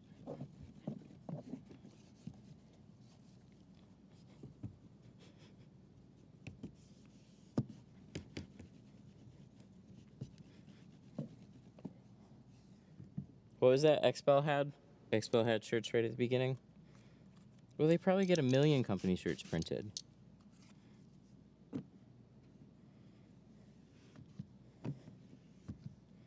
I already pay a lot for all you guys' tools. Either companies can send out a bunch of shirts and I'll just have them here extra. Whatever's available is available. Other than that, you get a tint keg, and you're just gonna have to deal with that tint keg. Wait, is this even right? Yes, yes it is. Hats. Hats would be easier for anybody that wears a hat.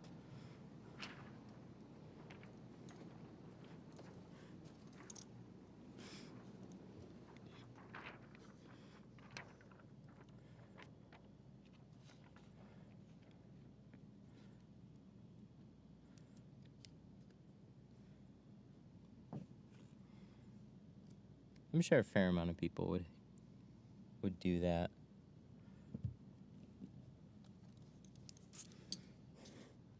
I prefer a tin keg over the shirt. Yeah, so it's like I said, it's not that it can't be solved. It's just they're running every month. I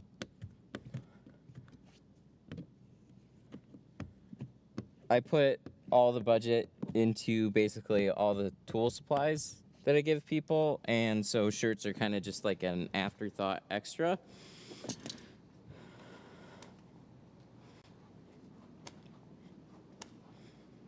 But if a company wants to send that stuff out, I know, darn, I just have to deal with a keg.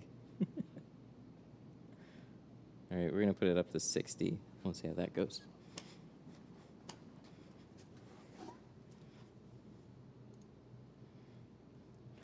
Yeah, we're pretty much trying to solve a problem that I just don't care as much to solve at this point.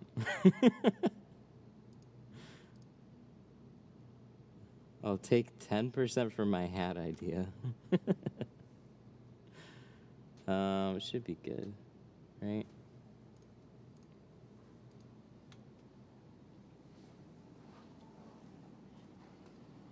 I'll take 10%.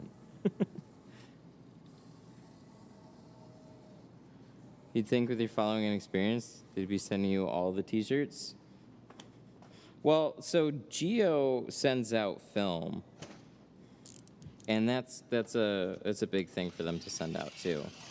So they have asked. They're like t-shirts, and I'm like, I've told them the situation, so it's kind of in their court. If they want to send a bunch out, they can.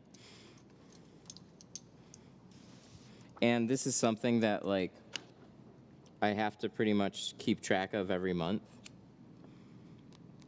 And to be honest, I lose track of when the class is gonna happen, and then all of a sudden it's like right around the corner, and I'm like, oh shoot, I gotta get film and tools again.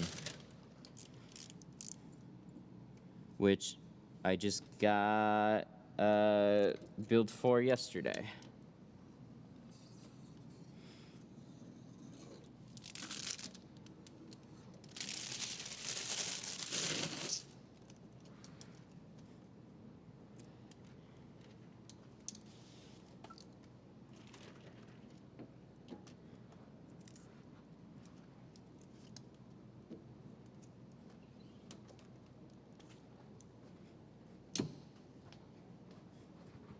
When I did the Avery wrap class, I got a bunch of tools and free roll of whatever color wrap I wanted. That's pretty sweet.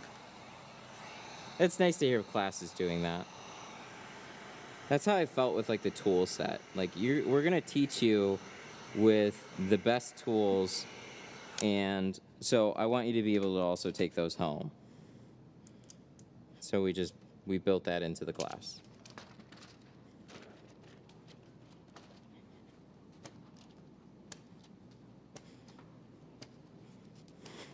I think Geo might be a little bit more open to letting people walk away with a roll of film. The problem, though, has been like you know, they're trying to keep up with everybody's orders too. So giving away extra inventory. Thank you. Keeping up with inventory is definitely a bigger priority. Mike Hobbs, But they do really super good at chatted supporting the class. $5. I Mike! already took the class, but I'm down for a shirt. Size XL. Keep me in mind, bro. Mike Hobbs with the 5, thank you. I already took the class, but I'm down for a shirt, size XL. Keep me in mind, bro. I'll keep you in mind. If anybody's gonna get a shirt, Mike's gonna get one too. Thank you for the 5.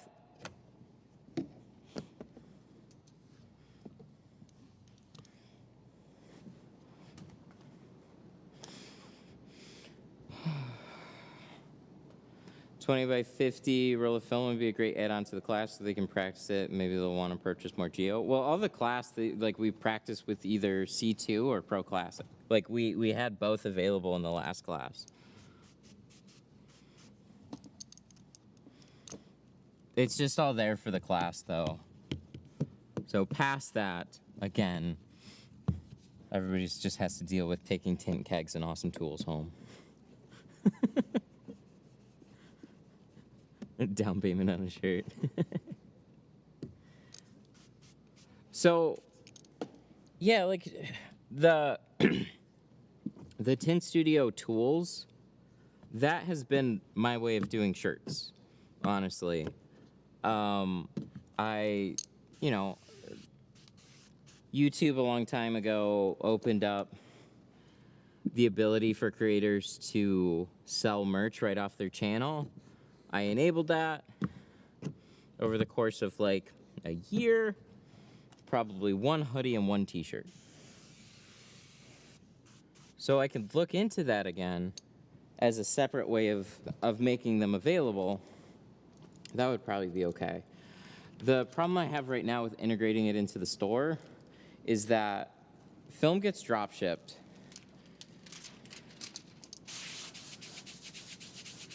Because if you had to rely on me drop shipping your film or shipping your film right now, I'm in the middle of a car. Somebody's got to order film. Sorry, this live stream took till like 3 o'clock. Your film didn't ship today. That would blow. You guys need film as fast as you order it. That all drop ships. The tools then ship separately from that, and I try and get those out as quick as I can. I just hired somebody, so that is now going to be happening faster, which is cool. But t-shirts, you either stock up a decent inventory, and you have to like plan ahead for it, right? So you get them all done, you stock them, they take up space, you have them sitting on a shelf, and you just got to stay on top of it. So the other way to do it is a print-on-demand service where every time there's an order, it goes to a separate company. They print and drop ship it based on the orders, and that's a really nice way to handle it. But then there's the logistics that you have to build into your website. So you get film shipping from one place, tools shipping from another, and then a massive delay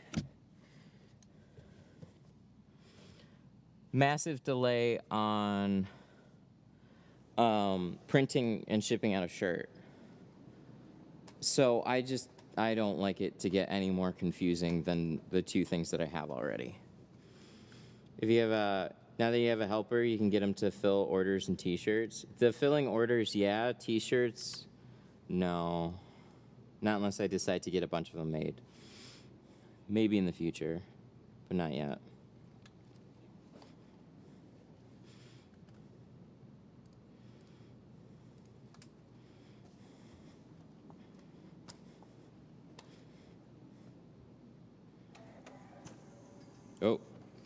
Oh, I pushed the wrong. Oh no!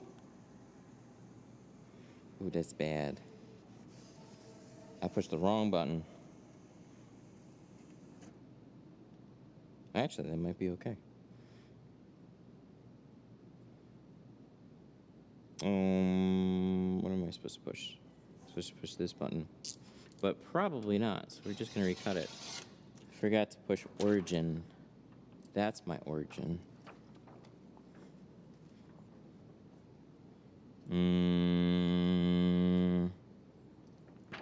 Yeah. It's alright. We'll just recut it. Just kidding.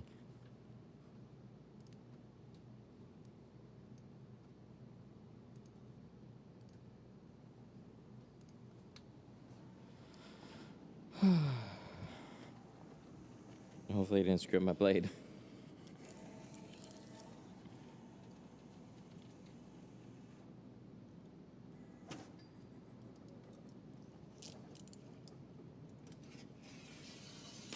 So I definitely appreciate a lot of people asking about them.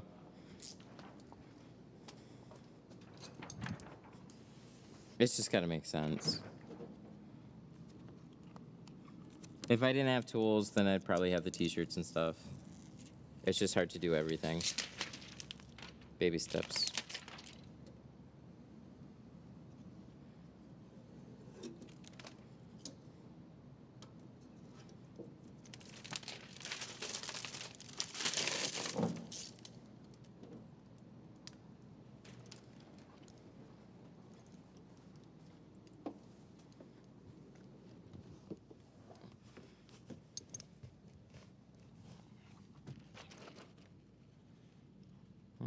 That should be good.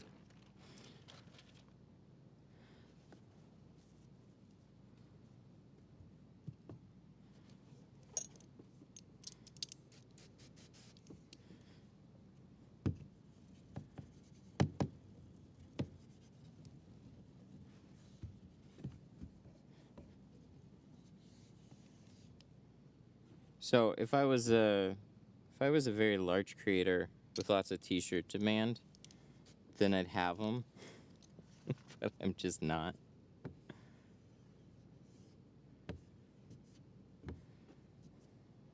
Some of us just want to support your business. I know. I really appreciate it.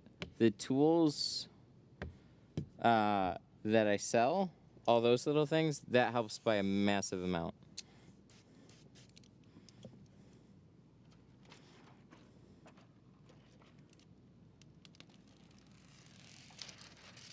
For honestly what t-shirts sell for and what I have to buy them for, it's just gonna be a lot of hassle.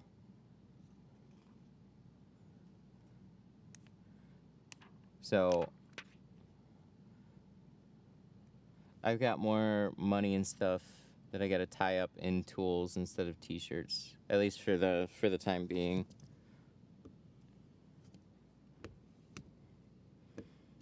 Otherwise, like I said, maybe I'll look into the print-on-demand setup that was integrated into the YouTube channels. That could be underneath the videos. And then if you want a t-shirt, you could order them that way.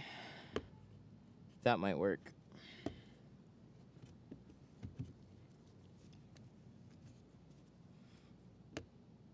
But for a lot of existing customers on the site, they would order a t-shirt and then some people would be really confused on all the orders.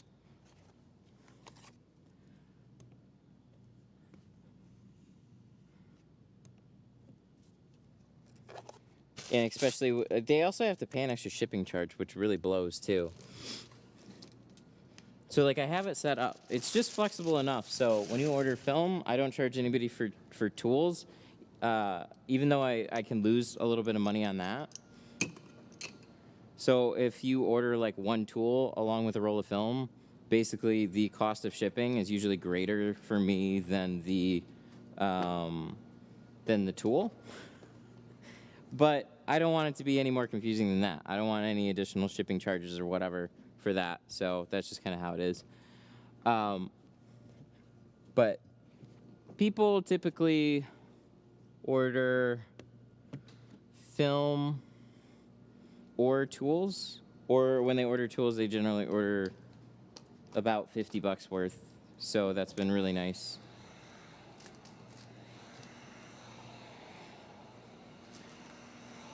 I didn't really think you could make much money on them. Yeah, not me. More for promotion. I appreciate it.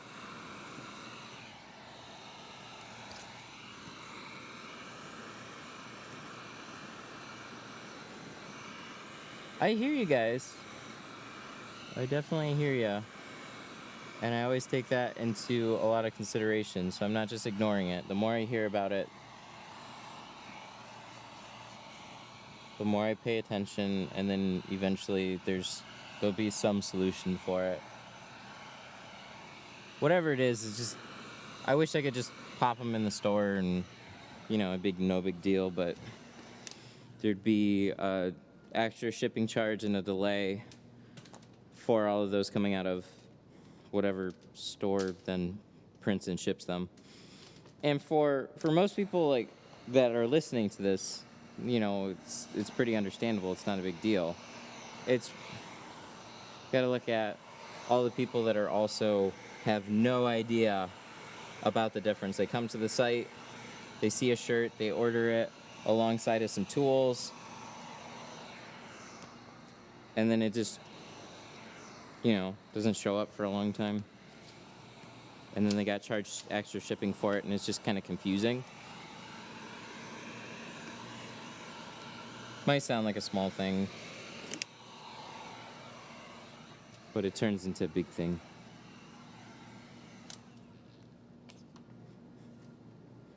It's just the logo. It's my Tint Studio logo. I made it big on a t-shirt.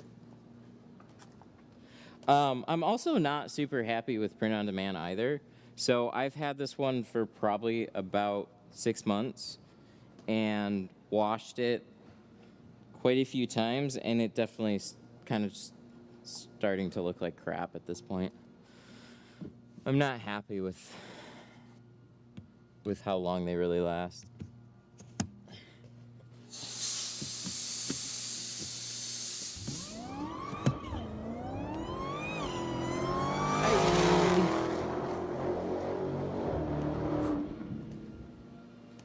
Mike Hobbs super chatted $5. All jokes aside, the tips and tools were much more than I could have ever expected. Thanks again, Matt.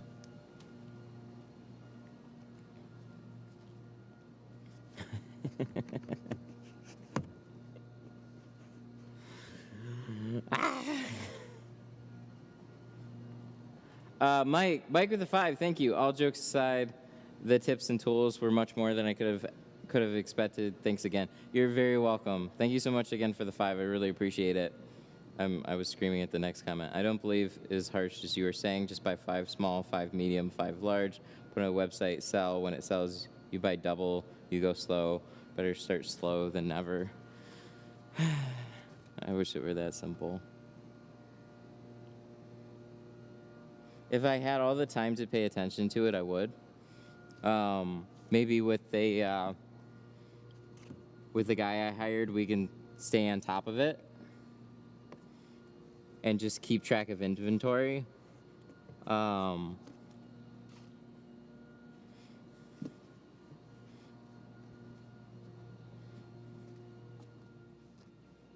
But I already sell quite a few other things that don't require shirt sizes. Here's the thing. If you have all the time in the world, it sounds simple, and it starts simple and then becomes very unsimple. Every additional thing that requires thought and ordering and any amount of time all of a sudden becomes a hassle when it starts getting a little bit out of hand. So if I could order them one time, let them sit, which I'm not going to order that many, that's one thing. It becomes not that simple. Like with any product, right? You offer a product, people order it. Oh yeah, then you just reorder, and then you sell more of it, and then you reorder again. Scaling is so annoying.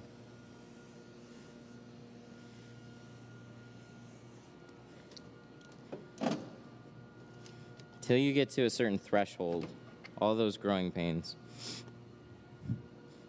Money gets tied up in other inventory, other things. I don't know. All I can say is do it.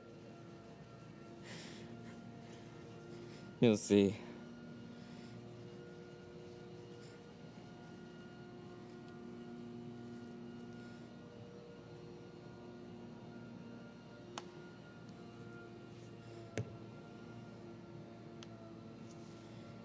You have a plotter?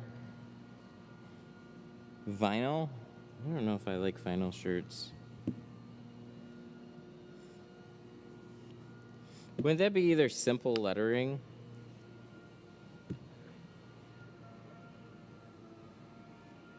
Detroit tints? No, you're not going to get the logo out of it.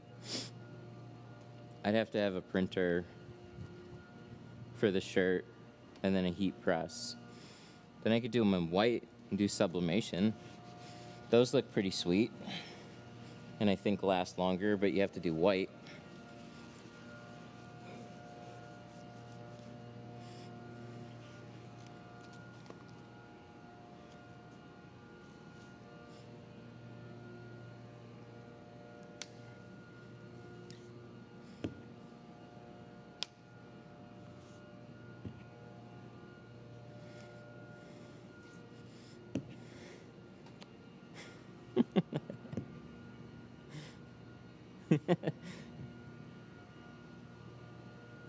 Your helper can take a sewing class.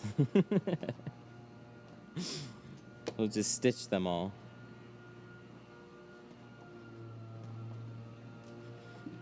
No, I appreciate the thoughts. It'll get thought about. We may do something.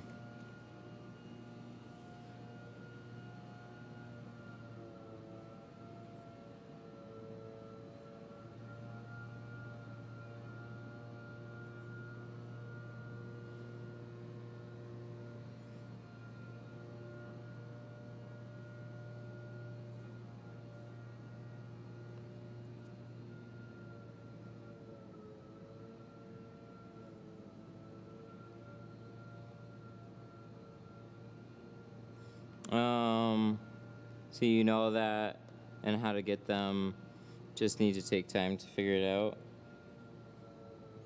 Yeah, that's been the problem, is the time to figure it out. So my helper, I think, officially starts next week, as long as he leaves his current job this week.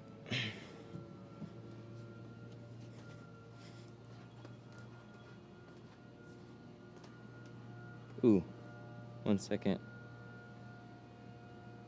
Hello?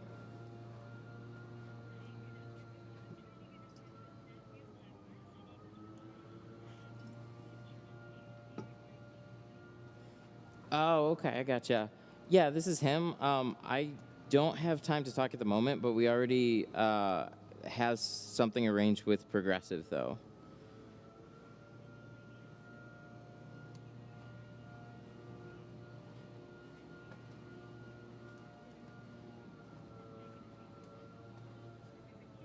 Oh, okay.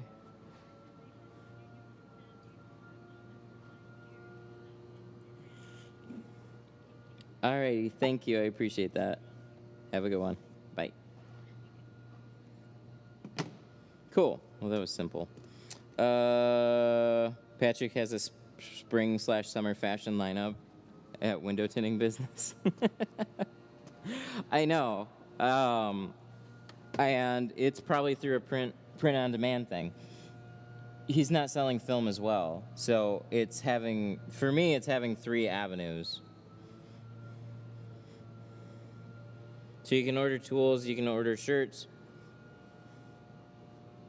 It's integrated to the site. They make it relatively easy to integrate into your site, which is really, really nice.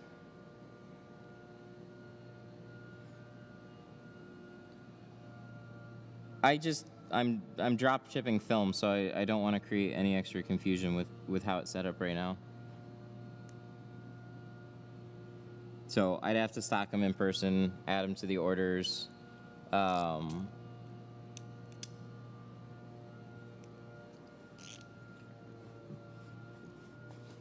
Yeah. It could be done. I'll tell you guys, oh yeah, I'll have that up ASAP. Don't worry about it. There we go. We need to talk about something else at this point.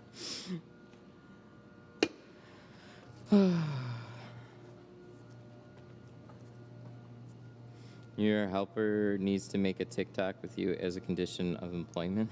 No. Do you think the live streams help you gain more business, or do you think has influenced the promotion of your tint business the most? Yeah.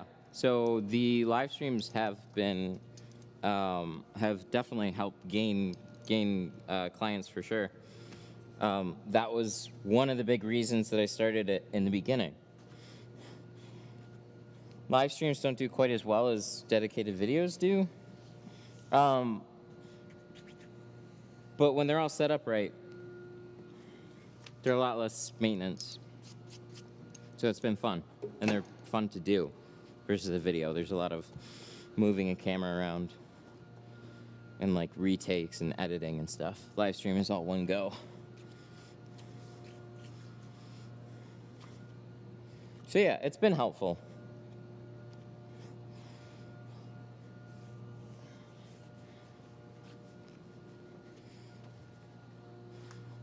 Especially when you hear the client's reaction to it, and they're like, "Yeah, I showed all my friends and family." Like, that's super cool.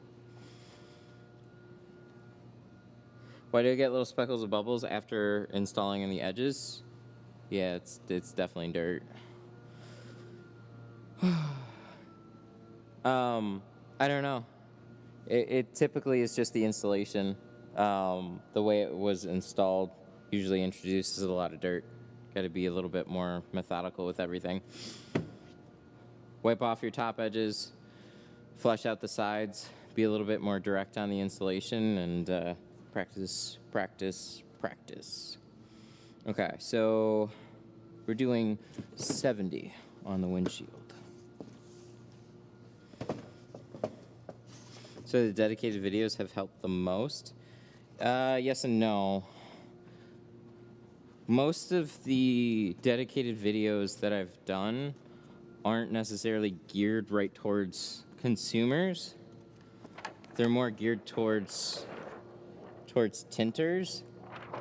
But like the Walmart ceramic one, I really, really like that one. That was a really nice comparison between a bad ceramic and a, like, you know, what does a bad ceramic even mean? So that was a great way to show.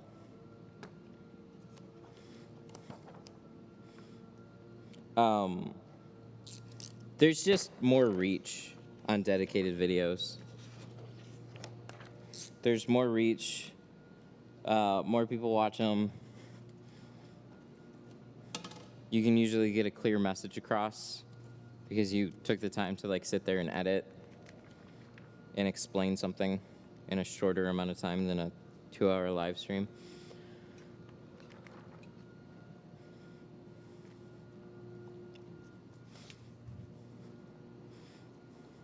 Yeah, the dedicated videos, they're for a couple of reasons.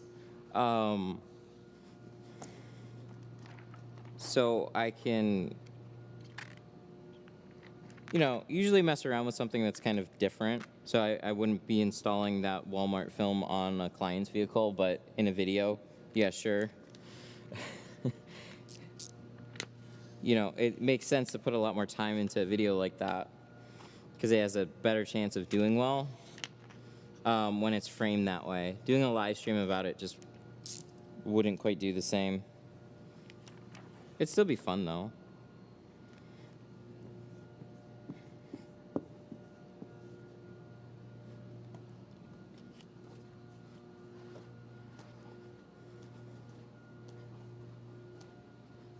I'm going to send you a few other brands of ceramic for comparison. Ooh, you have more?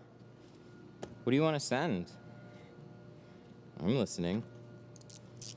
I think a great comparison, if it can be done, would be getting like crystalline or a Lumar ceramic. Just like an extra piece for the windshield.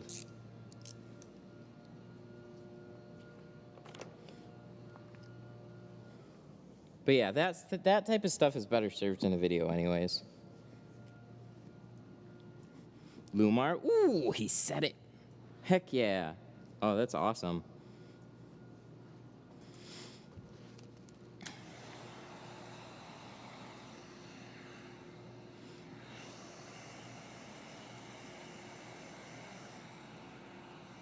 The Walmart video made me more aware of the quality of tint for sure. Yeah, that's a big one. That was honestly like, it was a fun video to do, and it's as much of a PSA about films as I've ever made. I was really, really proud of that video.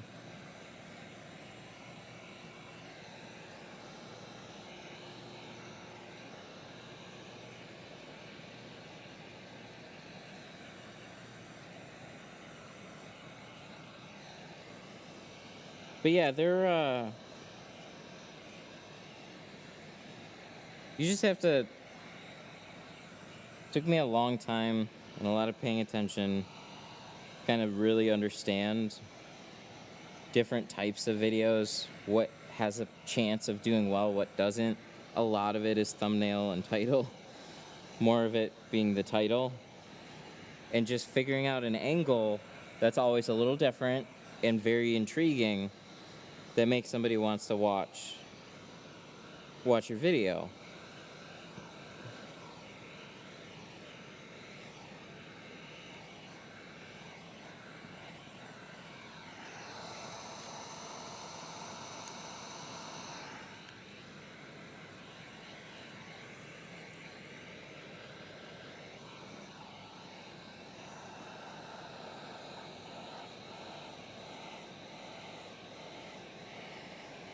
So yeah, going back to that question, like,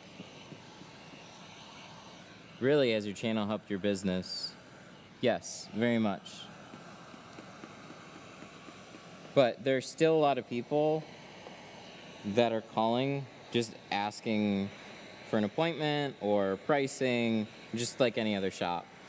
I still get more calls inquiring about price and scheduling than I do still off of the channel.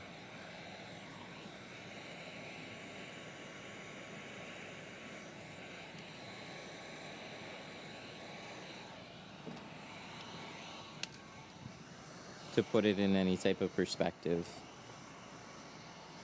But the way that I treat every client that comes in here, and then showing through video that I put a lot of extra work into every car, that then helps establish you in a little bit of a different light, because the more you do kind of behind the scenes, like, you know the work that you put into every car, but clients just assume, hey, you're a professional, you know what you're doing. You might have some challenges, but it goes in the garage, it comes out nice, and thanks, have a good day, right? Like, you didn't tell a story, you didn't explain anything really in a way that people would understand it.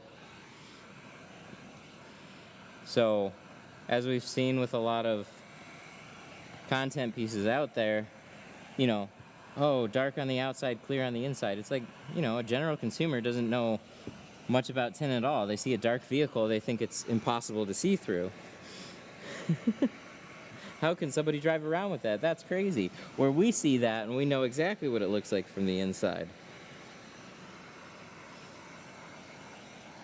So the more that you can bring awareness to any of what we do, it's good for everybody. More and more people now are asking about ceramic. Do they know really what's special about it? Not really. But it's, the word's getting out there slowly but surely. Where a handful of years ago, you know, tint was tint still. And for a lot of people, it still is. But it's nice to see that there's more and more people actually asking about different films and knowing that something else exists.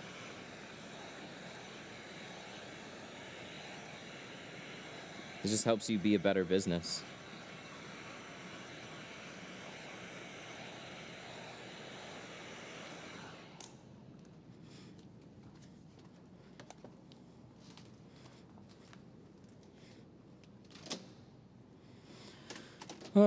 Why didn't you plot the windshield? Plotting windshield sucks. I mean, it could be fine on this one. I got 70 ceramic. I'm not going to take a gamble on it. It worked out really well for the back windows, quarter windows. Door windows, it's kind of depends on the top edge. But I've used a lot of different software, and windshields were always a big fat question mark that usually didn't pan out.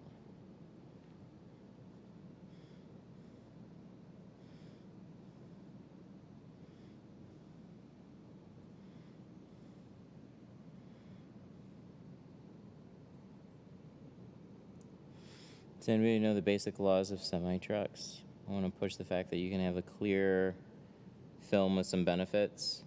Oh, I think it'd be hugely important on semi-trucks. You're sitting out in the sun all day. That glass is, I mean, I've seen this picture float around where there was like a 20 or 30-year truck driver.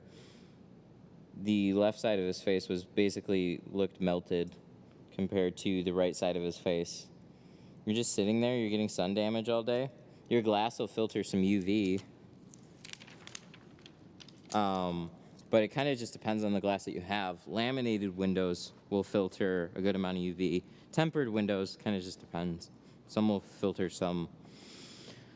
I was going to get, God, what was it? I was going to get a meter. A really good idea for a video would be, can you get a sunburn in your car? Like, that's a really good title. I've seen some articles already talk about it. But just diving more in depth through a video would be pretty good.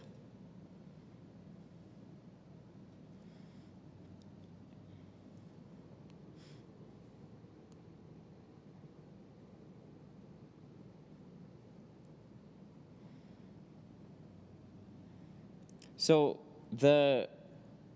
I don't know what it would take. But I think there's a lot of red tape in the way. Maybe there's already something that allows for like a light percentage, but generally like it doesn't, I think each state is then gonna have their own laws too that they have to abide by. So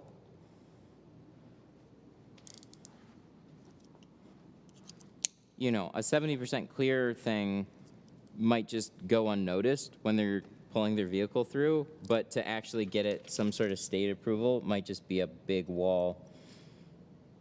Too many people in suits have to look at it and agree.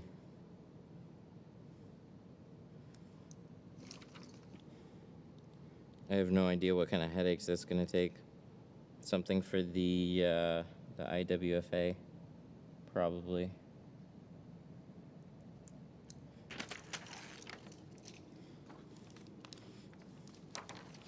But I'll tell you what, I don't have fun tinting semi-trucks.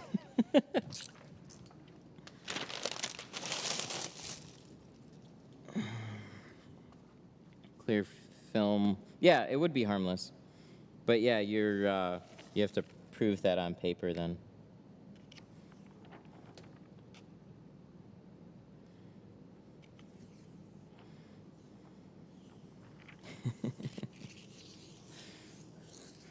Car companies could tap into the market.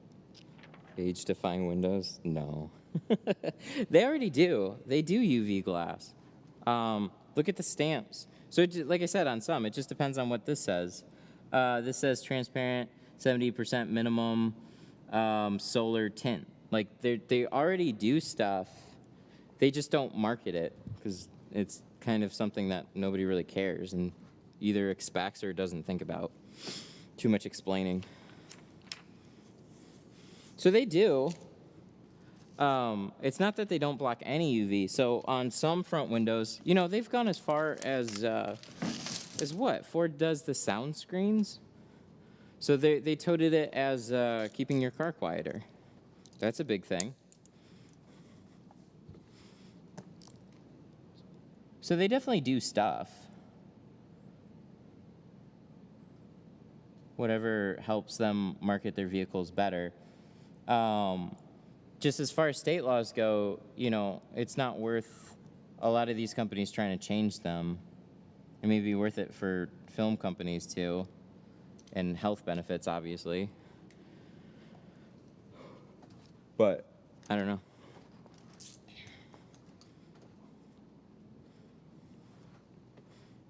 GeoShield should get into that. No, here's a space that would be really interesting. People should take the medical route a little bit more seriously.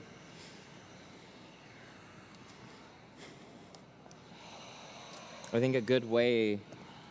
So I know we've had conversations about this before, and I don't know what you could practically get covered by insurance companies or not.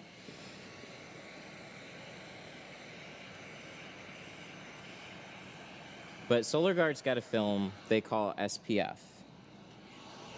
I love that they took that for a film line. That's awesome. Hang on. Oh, Canon.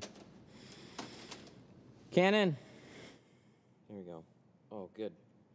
This has been digging into my head today. I think it's a little tight. Anyways, SolarGuard has a film called SPF. And I always thought it'd be cool if you could basically get referrals from skin doctors and then somehow have it covered through insurance. So if somebody want to make that a program, then it sounds good to me.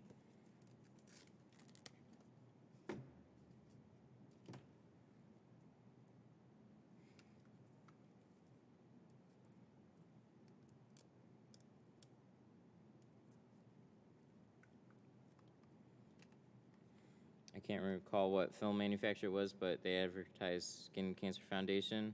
I think Expel did something, and also SolarGuard.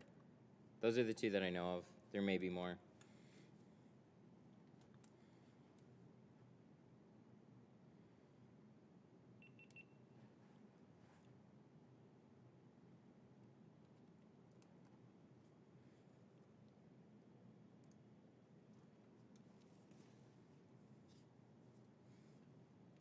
But yeah, I think that route is really, really cool. Probably way under talked about.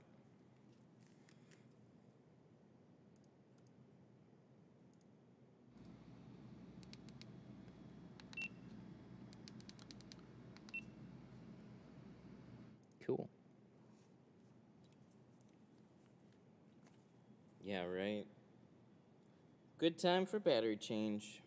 Then it's not gonna die when I'm in the middle of a windshield this time.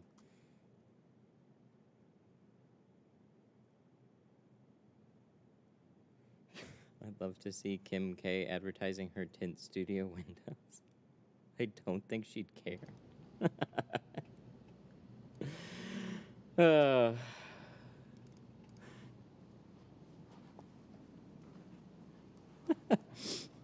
Yeah, for like probably a cool $1,000,000-ish bucks, you might be able to arrange something.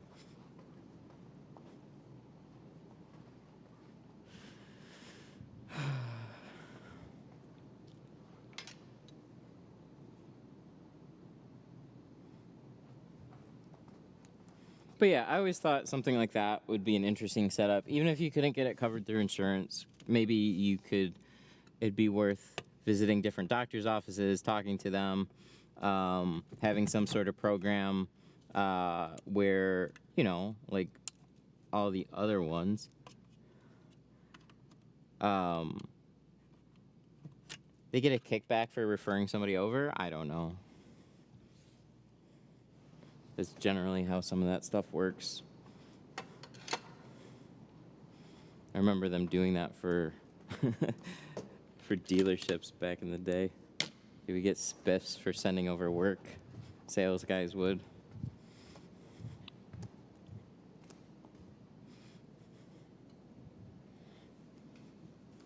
Until that sales guy eventually leaves or gets fired.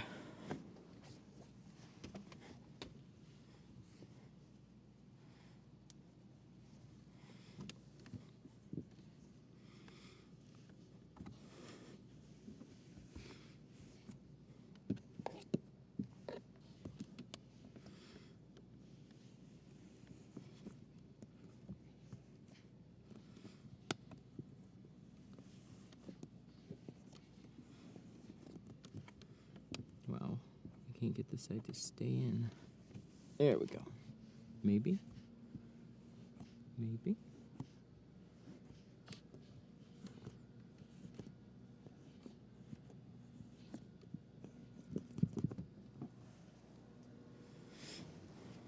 You don't use a soak shield, just a tuck towel? Just a tuck towel.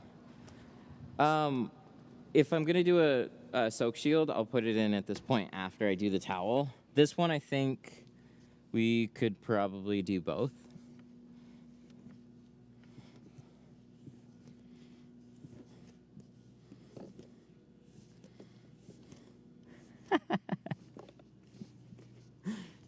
Could be. Model 3. I swear my legs are darker after driving for 15 minutes. Isn't that crazy? So that's what's to me has been absolutely nuts about the whole electric vehicle thing. They're just putting like, the trend is to put like giant windows on them. And it's like, it's cool for business. Very weird to like, you know, you're in the showroom, then you get your vehicle and then you drive it and that's when it like clicks. That's when it's like, oh shit, this is what it's like. So we just cleaned up this place and I'm looking for my soak shield. That's why I walked back there, because now it's cleaner. Where did it go? I had it hanging. We'll be fine with the towel. It's just an extra thing that I could put in there. Maybe I'd sit it on here. No. Huh. Well, it's sitting around here somewhere. I'll just have to find it. I'm sure I'll come across it eventually. Just make sure all this is in there. Sometimes, so if there's enough space at the bottom of the windshield, a soak shield will actually help keep this towel pressed down if the dashboard gives it room to kind of like bunch up. So they work really, really well together as long as there's enough space. But one thing I really appreciate about this towel is like, ever since I've been using it, this towel soaks up a lot of water. So I haven't felt like I really need a rope on top of it.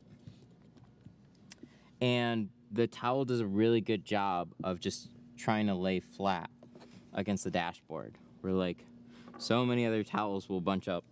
This has been a really good one. Printed by T-Town.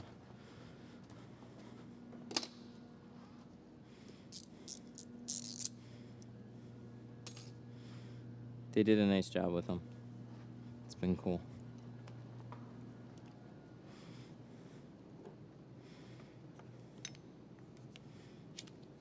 Yeah, that sucks though.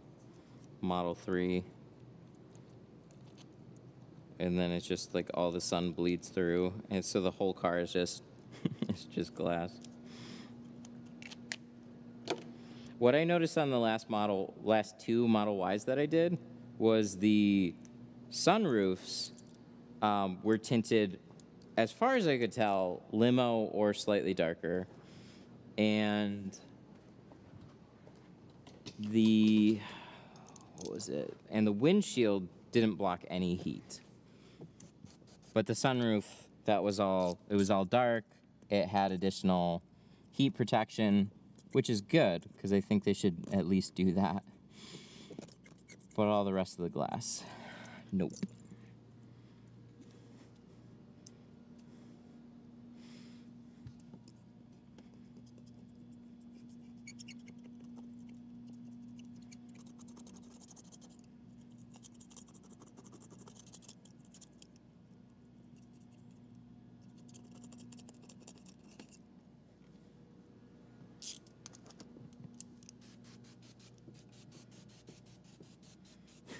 Yep. Then probably the same thing coming through Dearborn soon. Yeah, we can do it. It would definitely be worth having the windshield done in a ceramic, for sure.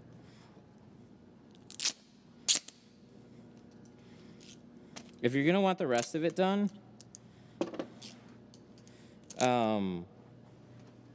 we'll have to order a extra big size roll for the rear of it. Model 3s, they just big glass on that back window. Goes all the way from the trunk to the roof. So just got a special order unless I already have it. I don't know. I have a few extra long rolls still, but need a big one for that back window. It's a big project. All right, so we're gonna get this. Finish scraping and cleaning the inside here in just a second.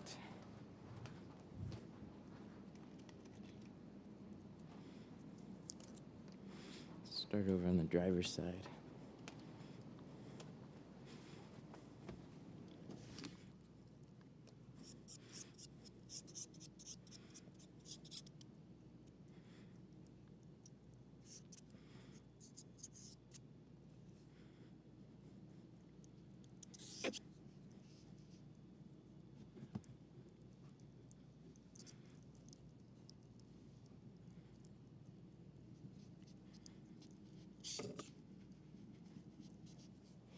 Somebody get me a wider razor blade.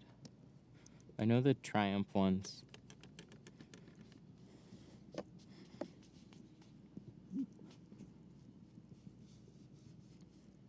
But can somebody make like a 2-inch wide razor blade? That'd be awesome.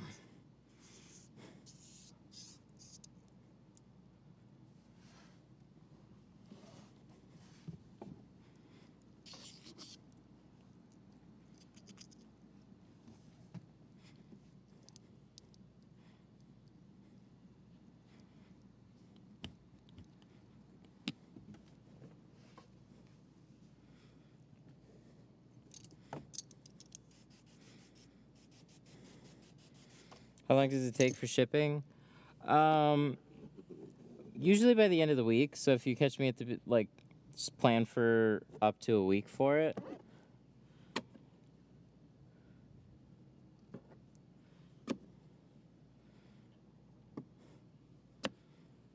Razor blades for tile scrapers. I'll look into that. I don't know. I looked around a bunch. I didn't really see anything that looked like I'd like something that's kind of like thin and more disposable like this, so that way it flexes to the windshield.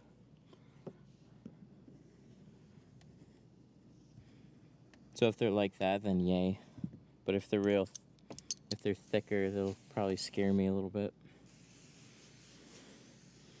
I'll try it on the Ultima windshield.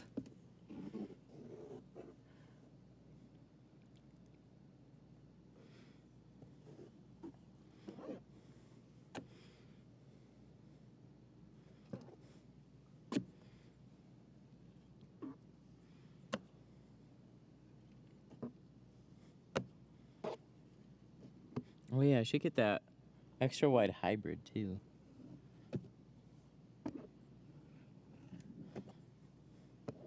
It's those little things. Then you make like 4 passes instead of 100.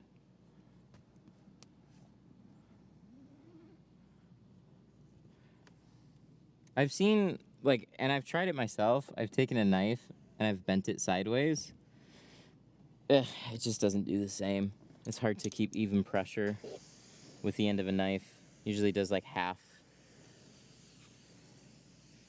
You miss a lot of areas with it. Or you end up scratching a windshield, which I've seen that too. That was sad.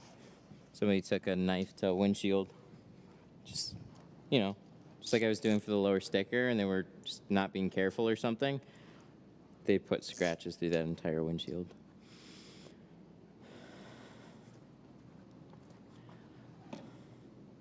How do you tuck your dash towel, and how do you not get hairs in the film? So I use a push stick. It's like a little panel stick. Or a, what's another thing that I use?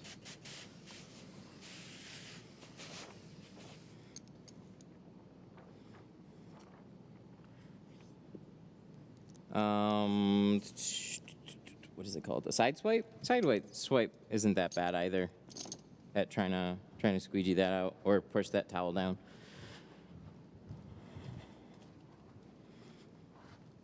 No, I'm not. I'm honestly not really worried about hairs. This goes for the deck lid too.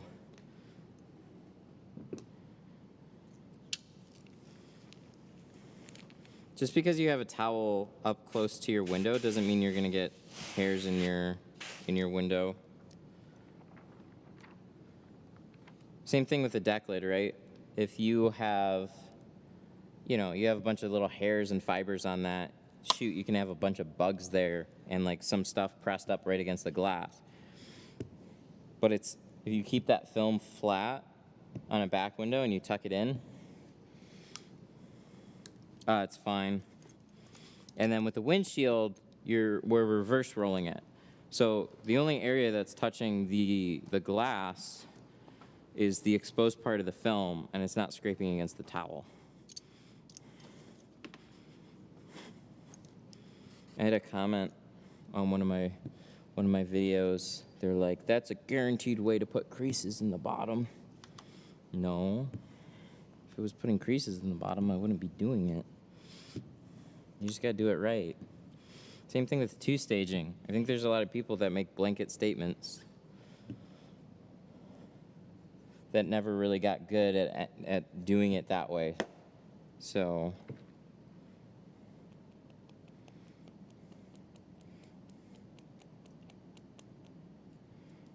I don't know. I'll take Rick's word for this one. So like, Sun Distributing Rick, he has been tinting longer than I have, and he went down to the tinter battles, and there was a lot of guys pulling panels and stuff. GoPro. Okay, let me restate that. So Rick from Sun Distributing, he's been tinting longer than I have. He went down to the tinter battles, and he tells me straight up how things are.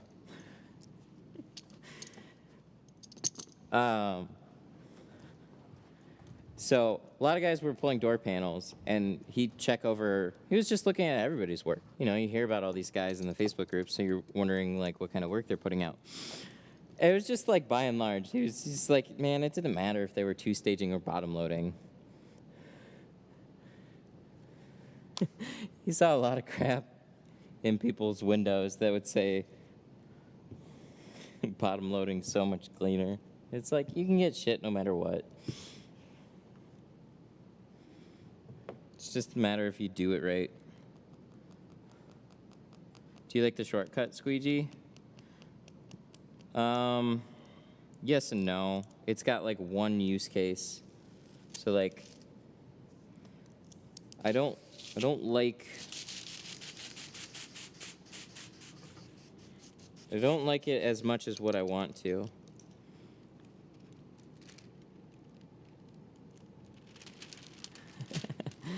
A lot of people are on Facebook straight up fucking lying.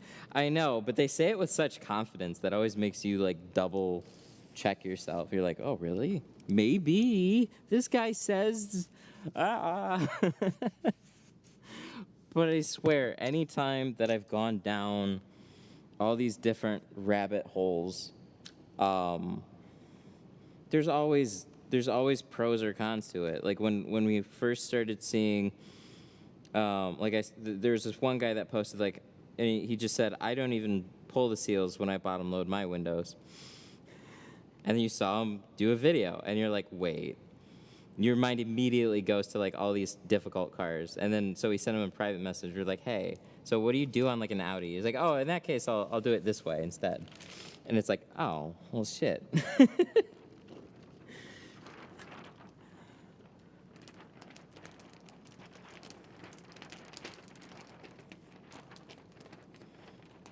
There's just stuff with all of it. So I always say this too. I don't two-stage absolutely every window.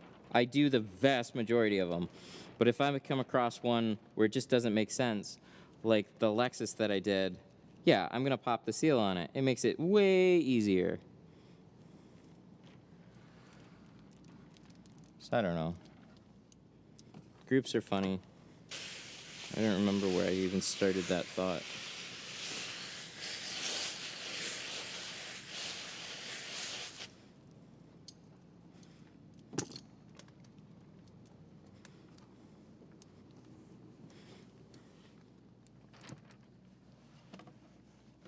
It's a shady industry. All right, so let's get this down there.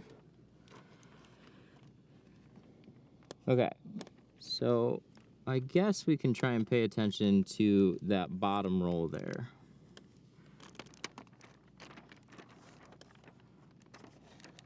Let's get this on the glass first. So it's good to try and keep the roll as thin as you can. I always like to keep the liner in the same place, so I'll start doing a tight roll in the beginning, and then sometimes I feel like it's kicking the liner way out of place, so then I'll just end up defaulting to doing the roll a little bit wider to keep things even. If that's the case, then that's the case.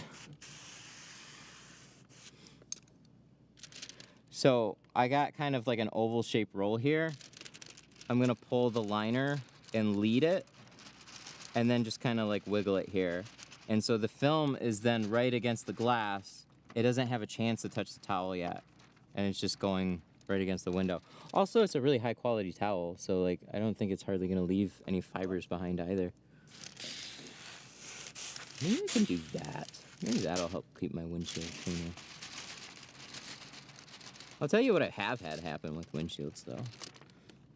Here and there, I'll still get a few speckles here or there. I tried, you guys saw me squeegee the outside of the glass, like pick up the films, spray it, squeegee it. I don't know, man. I just get some weird stuff occasionally, and I'll be like as thorough and as clean as I can.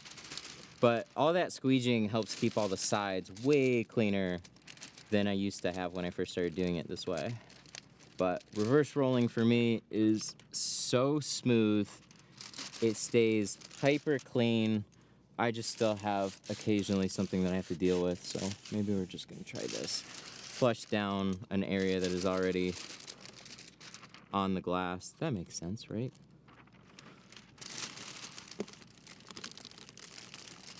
Then you're kind of just like sweeping it down.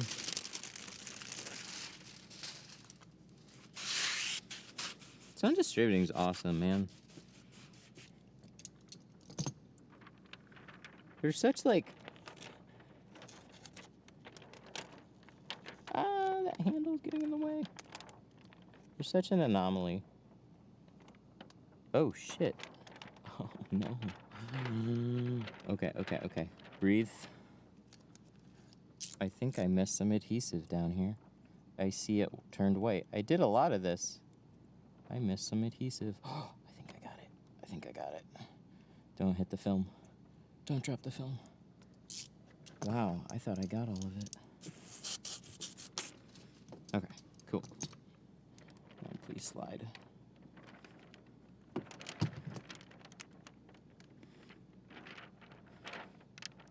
So like there's a lot of faceless distributing companies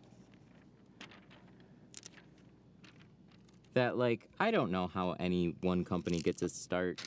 So like Sun Distributing was like, it was literally like we were a mobile tint company. We were installing a lot of film. And Rick was just relentless. He was doing whatever he could to make sure everybody got film. And then he was ordering so much of it that our own film rep was like, hey, you should become a distributor. And then he's like, okay, I guess I'll look into it. But he's a tinter that really likes tinting. And like getting into the nitty-gritty of it all. So like keeping an eye out for new tools and stuff like that and ways to help out.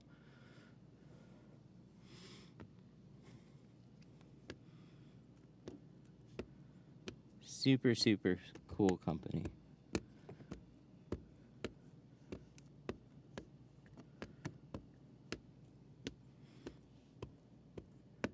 Maybe that's the secret sauce. I'm gonna be careful not to say anything until I'm done.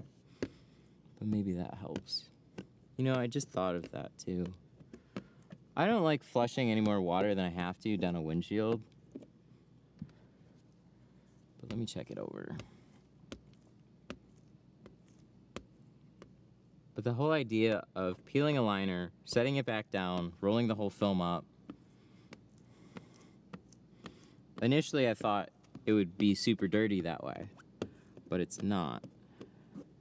It stays really, really clean, but I think there's still opportunity for dirt to kind of get in.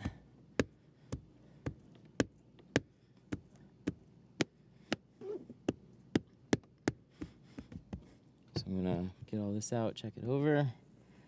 Liking what I see so far.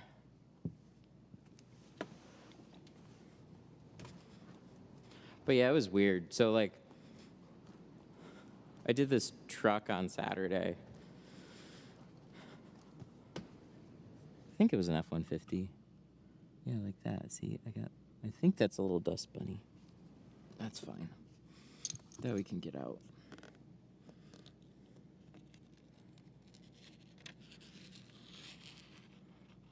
But like there was like a pocket of like bigger dirt speckles. And I'm like, where the fuck does that even come from when you're trying to be this clean? I don't even know. It was really annoying though.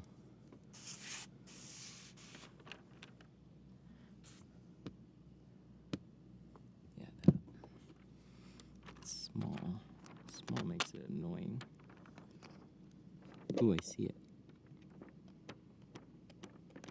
Small spots are the most annoying spots to try and touch up because they're really hard to see and they usually bury themselves a little bit. So when you pull the film back, you then have to like try and search for it until you finally find it. But if it's really far down on the windshield, it's really hard to see. So I'm hoping this. I got it. Nope. Just a little guy. I see him too. Right there.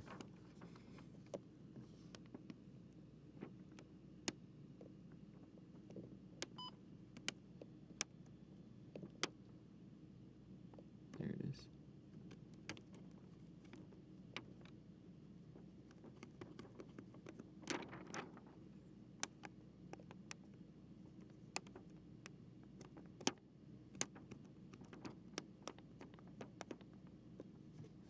Might have got it.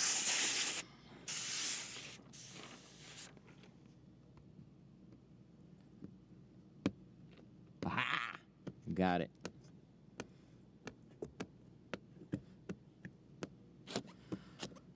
Looking good, looking good, looking good.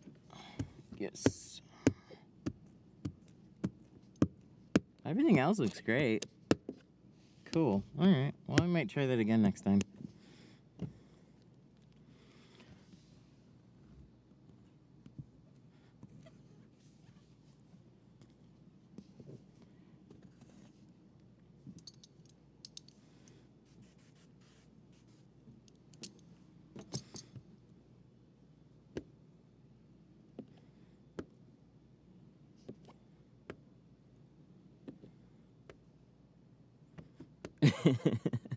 How much water is too much for the windshield? We may never know. Every windshield's different. Just depends on where it is. I would have ended up leaving a mark. How do you not leave a mark? Magic. If you keep it sprayed and then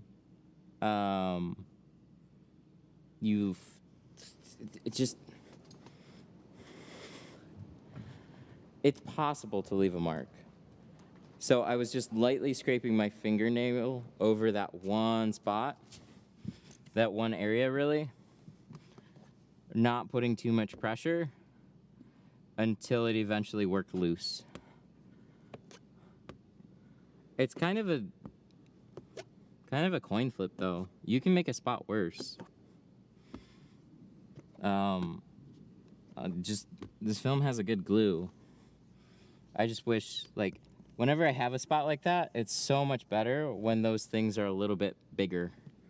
'Cause then you can feel it way easier, and they usually don't have a chance to bury itself into the glue. 'Cause that's when you notice it, right? You squeegee everything out, and then you, like, in doing so, it mashes that dust into the glue. So when it's really fine, you gotta sit there and till you eventually, like, you can feel it, you know you're hitting it, until you hit it just right and it starts to come out. But it's not a guarantee. But it seemed like it was big enough that it was worth a try. You know, because the chance is either, okay, now it's a problem because it's there and they're gonna see it while they're driving, or you potentially, like you said, make it worse by trying to fix it, and it would have been maybe acceptable-ish.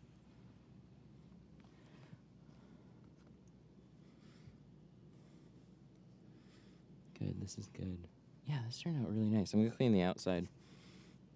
Let me pull this towel though.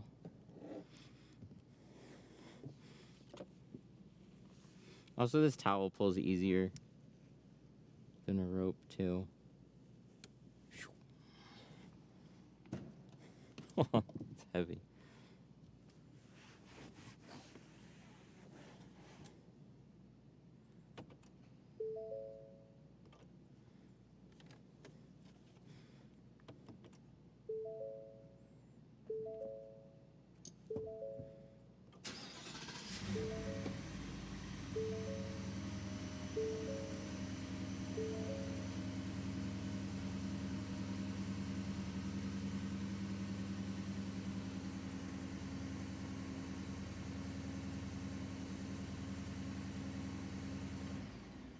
Cool. I'm a little behind. What did you try on the shield that made it better? I just flushed some water down as I was unrolling it, so any section, or like a few of the sections that I was unrolling and pulled off, the film was already kind of hanging back, so then I sprayed some water and kind of flushed that area down. I wouldn't do that on every windshield though. But so I don't know what it is. And there's a lot of windshields, they turn out fine. But here and there, what happens is I swear I put the exact same amount of prep into a windshield. Be really careful, roll it all up, unroll it very carefully. And then there'll be like a little section, like in the middle of the windshield with like some dirt specks and stuff. And I don't know if it was, you know, as subtle as the film, you stick it up and it kind of droops back a little bit and then it vacuums some dirt into that section. I don't know. So I felt like as I was going, hey, maybe flushing a little bit of water and sweeping that out, that would help.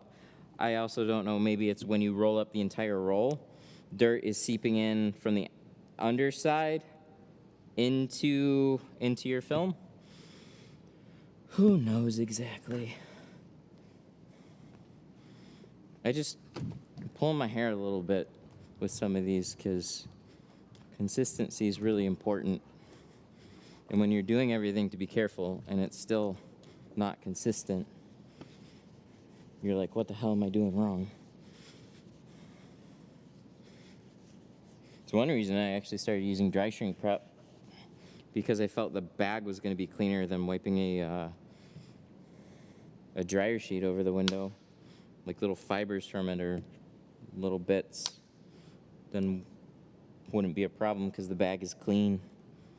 I don't know. Start trying everything.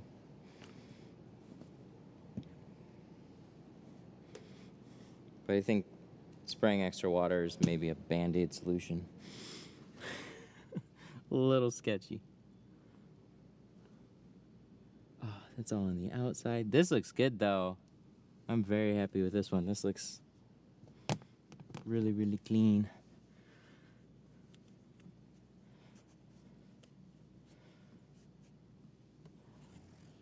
There's little stuff, like every time I see a little spot, it's like, oh, it's just a slight little chip on the outside or something. A little piece on the outside.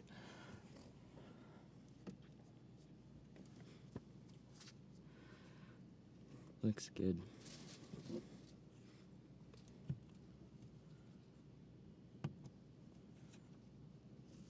Nice. Good cutout. Everything's covered. The regular amount of water getting left behind there.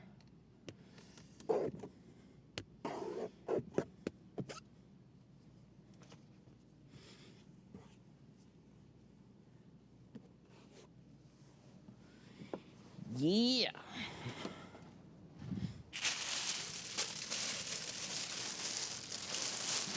Yo. Cool. Can you cut on the dot matrix? You're gonna cut just past it. Or are you talking about like on the inside of the glass?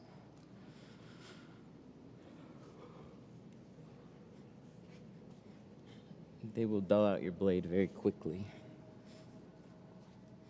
So you can.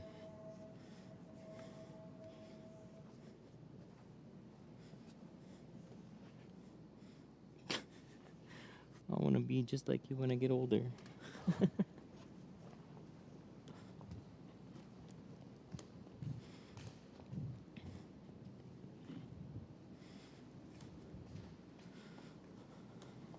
What part of Michigan is your shop in? It's in the Detroit area. We're in Sterling Heights. I'm in Sterling Heights. Well, I guess we with a higher. I always say that.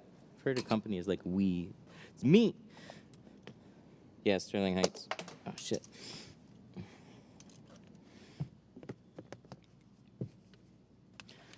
What film? 20 on the sides. 20 on the front sides. 35 on the rear over the privacy. So I think that's going to knock it down to like a 10-ish.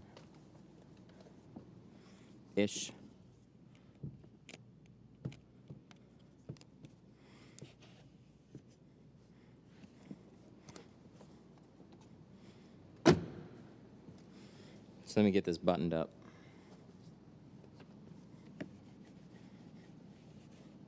I get my film through GeoShield. You can buy it direct from them or through mytintstuff.com. All drop ships from the same place, same price.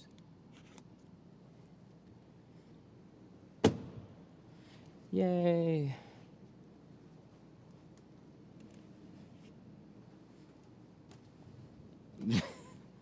I'm 1,025 miles from you. That's specific.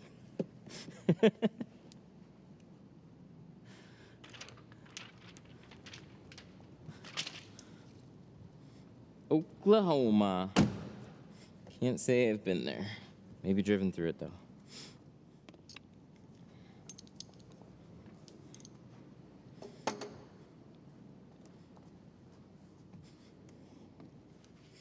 All right, we can put this mirror back on. Damn.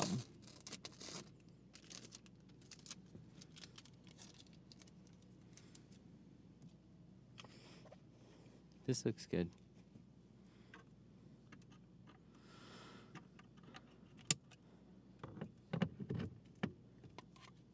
That's what Siri says.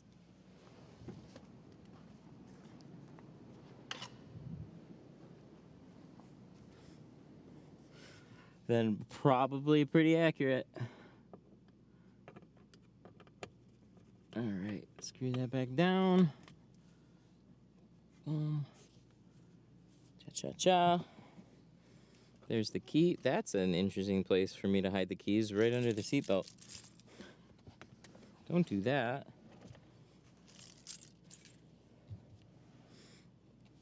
I'm in Ohio. Nice.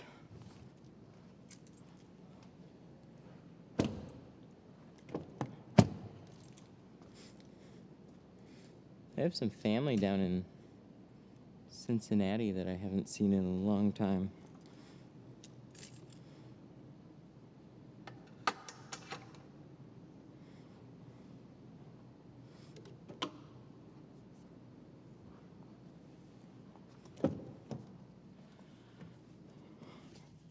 It's just this little bit.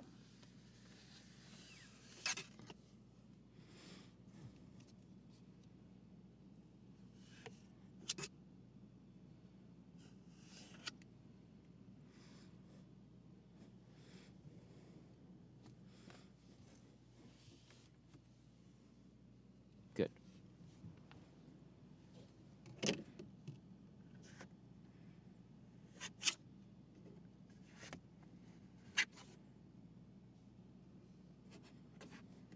All right. Looks good.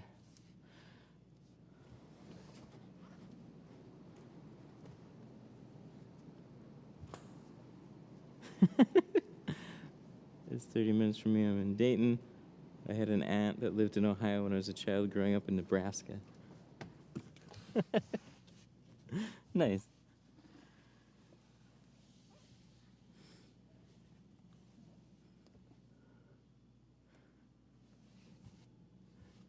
Yeah, the only thing... Actually, there's a few tool distributors there, slash film. 44 Tools is down in Columbus. They're worth visiting.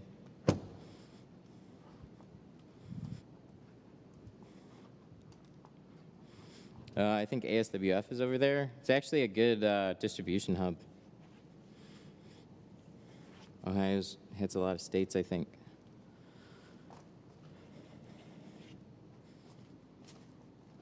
It's where the old Lumar competitions that I go to were. All right. Swipe that guy off. And that'll do. So we did, you can see a really good contrast here. So we did 35 over the factory privacy, so that's gonna be about 10 now. This is 20, and a big thing that comes into play is like, how direct are you looking through the windshield? And then you also have the windshield pouring in more light, which we only did 70 on. So 20 is good for silhouettes and stuff. But when you come over and looking this way, you're looking into the cabin, still a little higher, it'll look a little darker. You look up front, you're looking through the windshield, it looks lighter. F150s have big front windows. And then we did 70 on the windshield. So in contrast with like a lot of, like most of the windshields that I do are 50%. This you can definitely tell, like it pretty much made the windshield look unchanged. Where a 50% is going to blend in a lot of that border, give you a little bit more privacy. 70 is such a nice way to add a massive amount of heat rejection and still like not look tinted. How old are you, and what would you say to someone that wants to start his own shop but doesn't want to pull the trigger? Baby steps. I'm 30. Oh, I just turned 34. Oh yeah, forgot to tell you. My wife was like, oh, you didn't tell them it was your birthday. I forgot. Today wasn't my birthday. My birthday was on the 8th, so it's been like a week. It was like last Wednesday. I turned 34. I'm old now.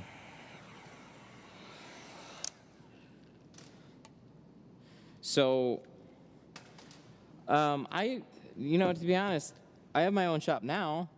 I didn't want to open a shop for a long time, and I was still nervous opening up a shop.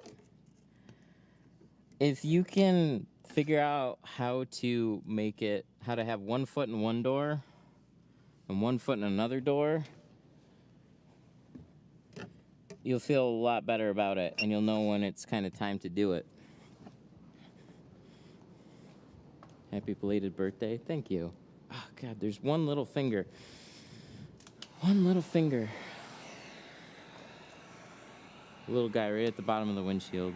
So I just gotta let this dry out and push it out, and then I can deliver this.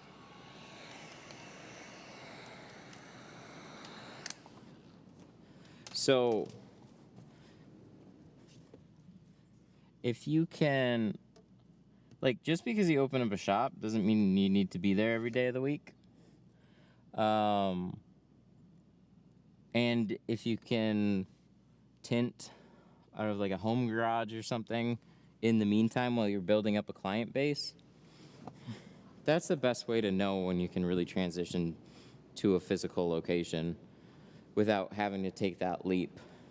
Because some people will literally start tinting from home, and then they just get a lot of natural traffic from like friends and family, and there wasn't anybody really in their area. Then all of a sudden you're like busier than ever. There's this one guy that's posting in the group now. He's just like, he was super pissed. The shop he was working at basically, I guess, like stole his tools or something. I don't know. But he quit, and then he started tinting from home, and he had so many clients initially built up that he's like, I don't know, somehow he's just doing a bunch of Teslas, and now he's opening up a shop, like, within a couple of weeks, which is crazy. But have a way to give yourself an opportunity to find that out. That isn't going to be necessarily a huge risk to you. That's the safest way to do it. Because it is a scary risk to then all of a sudden like put your entire business or your entire livelihood jumping into a building and then crossing your fingers that you're going to float. But if you have a way to like test the waters, get used to handling clients, doing jobs, pulling in work under your own name, then you kind of already know, like, oh, I'm just going to get more phone calls as soon as I move into this. Like, I'm just going to keep getting phone calls when I move into the spot, and now I have a place where I can do more cars, book more clients, have them drop off their vehicles, that type of stuff. Like, it's awesome. However you can make that happen.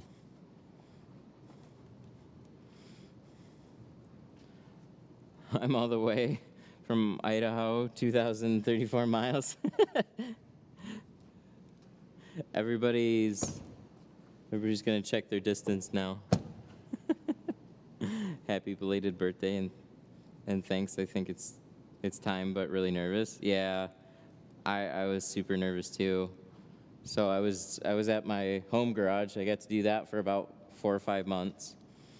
And then it was literally like notices from the city. I didn't have any more time to look or plan it.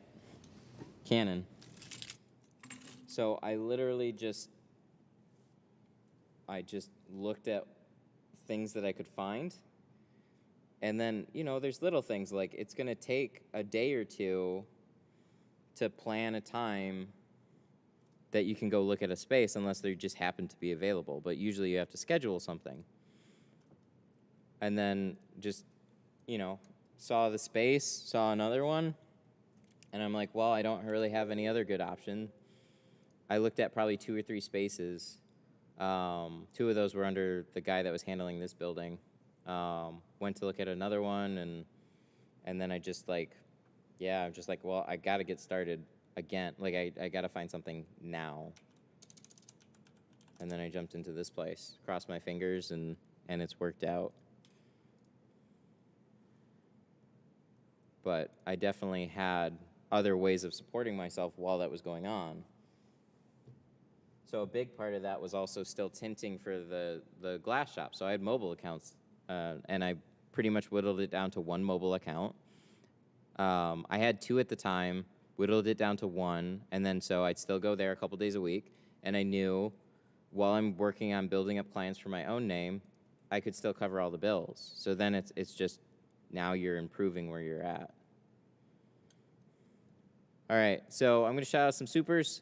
Big thanks to Mike Hobbs, Supreme Window Tinting, RGC.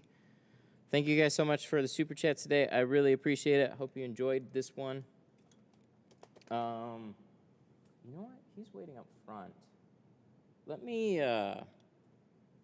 no, actually, I gotta do some stuff. Sorry. Sometimes I can hang on a little longer, but he's waiting on this one. I got some stuff that I should take care of.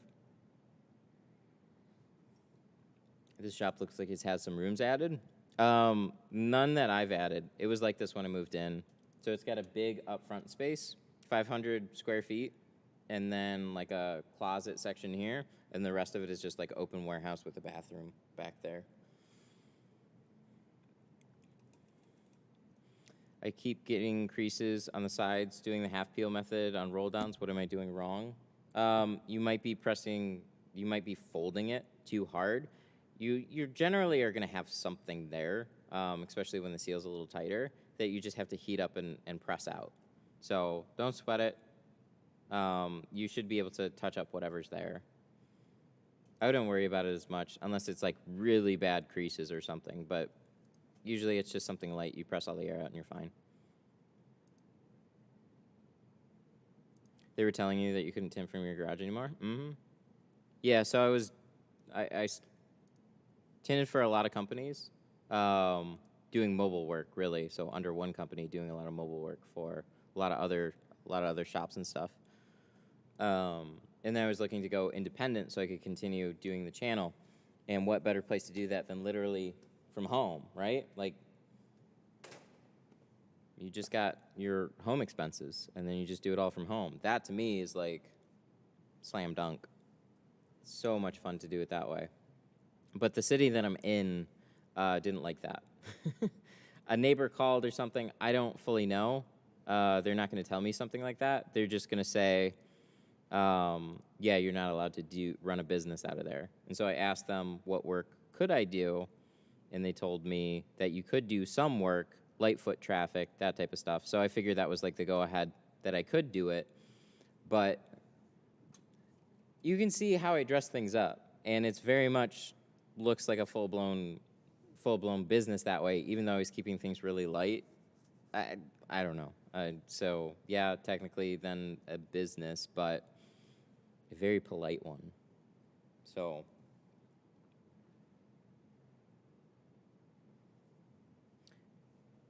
yeah, I had to hop out of there. I got a second notice, and then I was pretty much, you need to use the restroom? Alrighty. Yeah, just wrapping up on it. Turned out really good, though.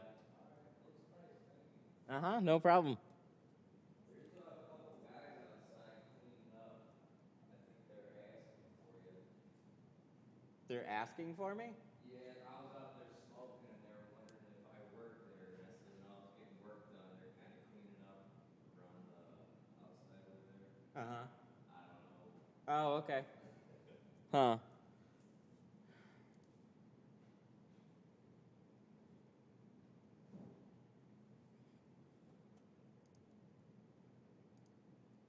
That's too bad. Yeah, it was definitely not fun.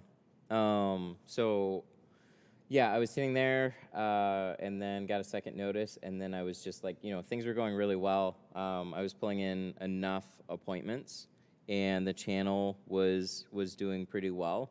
And then to all of a sudden get grinded to a halt like that is a huge problem. So I didn't necessarily care exactly how perfect the space was. I just needed a space, and I'd figure the rest out later. So hopped into this space, and I've grown to really like a lot about this space. It doesn't have a front door. It's kind of tucked away in the back. I like it that way, actually. It's nice because then I can focus on doing cars. Everything's by appointments only. I don't always need to be here. So it's worked out really well. It's very like boutique. Alrighty. Well, I'm all set then with this one for today. So y'all have a good one. I'm going to hop off here, take care of some other stuff. Thank you all for tuning in. Though there will be other stuffs this week. Is there anything that we need to bring for classes next week? No, just bring yourself. If you have a vehicle that you want to practice on, you're welcome to bring it. I provide all the tools, and if you have any other film or questions with any particular thing that you want to use, then bring it with. Other than that, no, I provide everything. It'll be fun. Looking forward to seeing you next week. That'll be super cool. Yeah, it'll be a good time. That starts Tuesday, right? Tuesday, Wednesday, Thursday? 21st through 23rd. Yeah, man. I'm getting ready for it. I am getting all the kegs and stuff. So it'll be fun.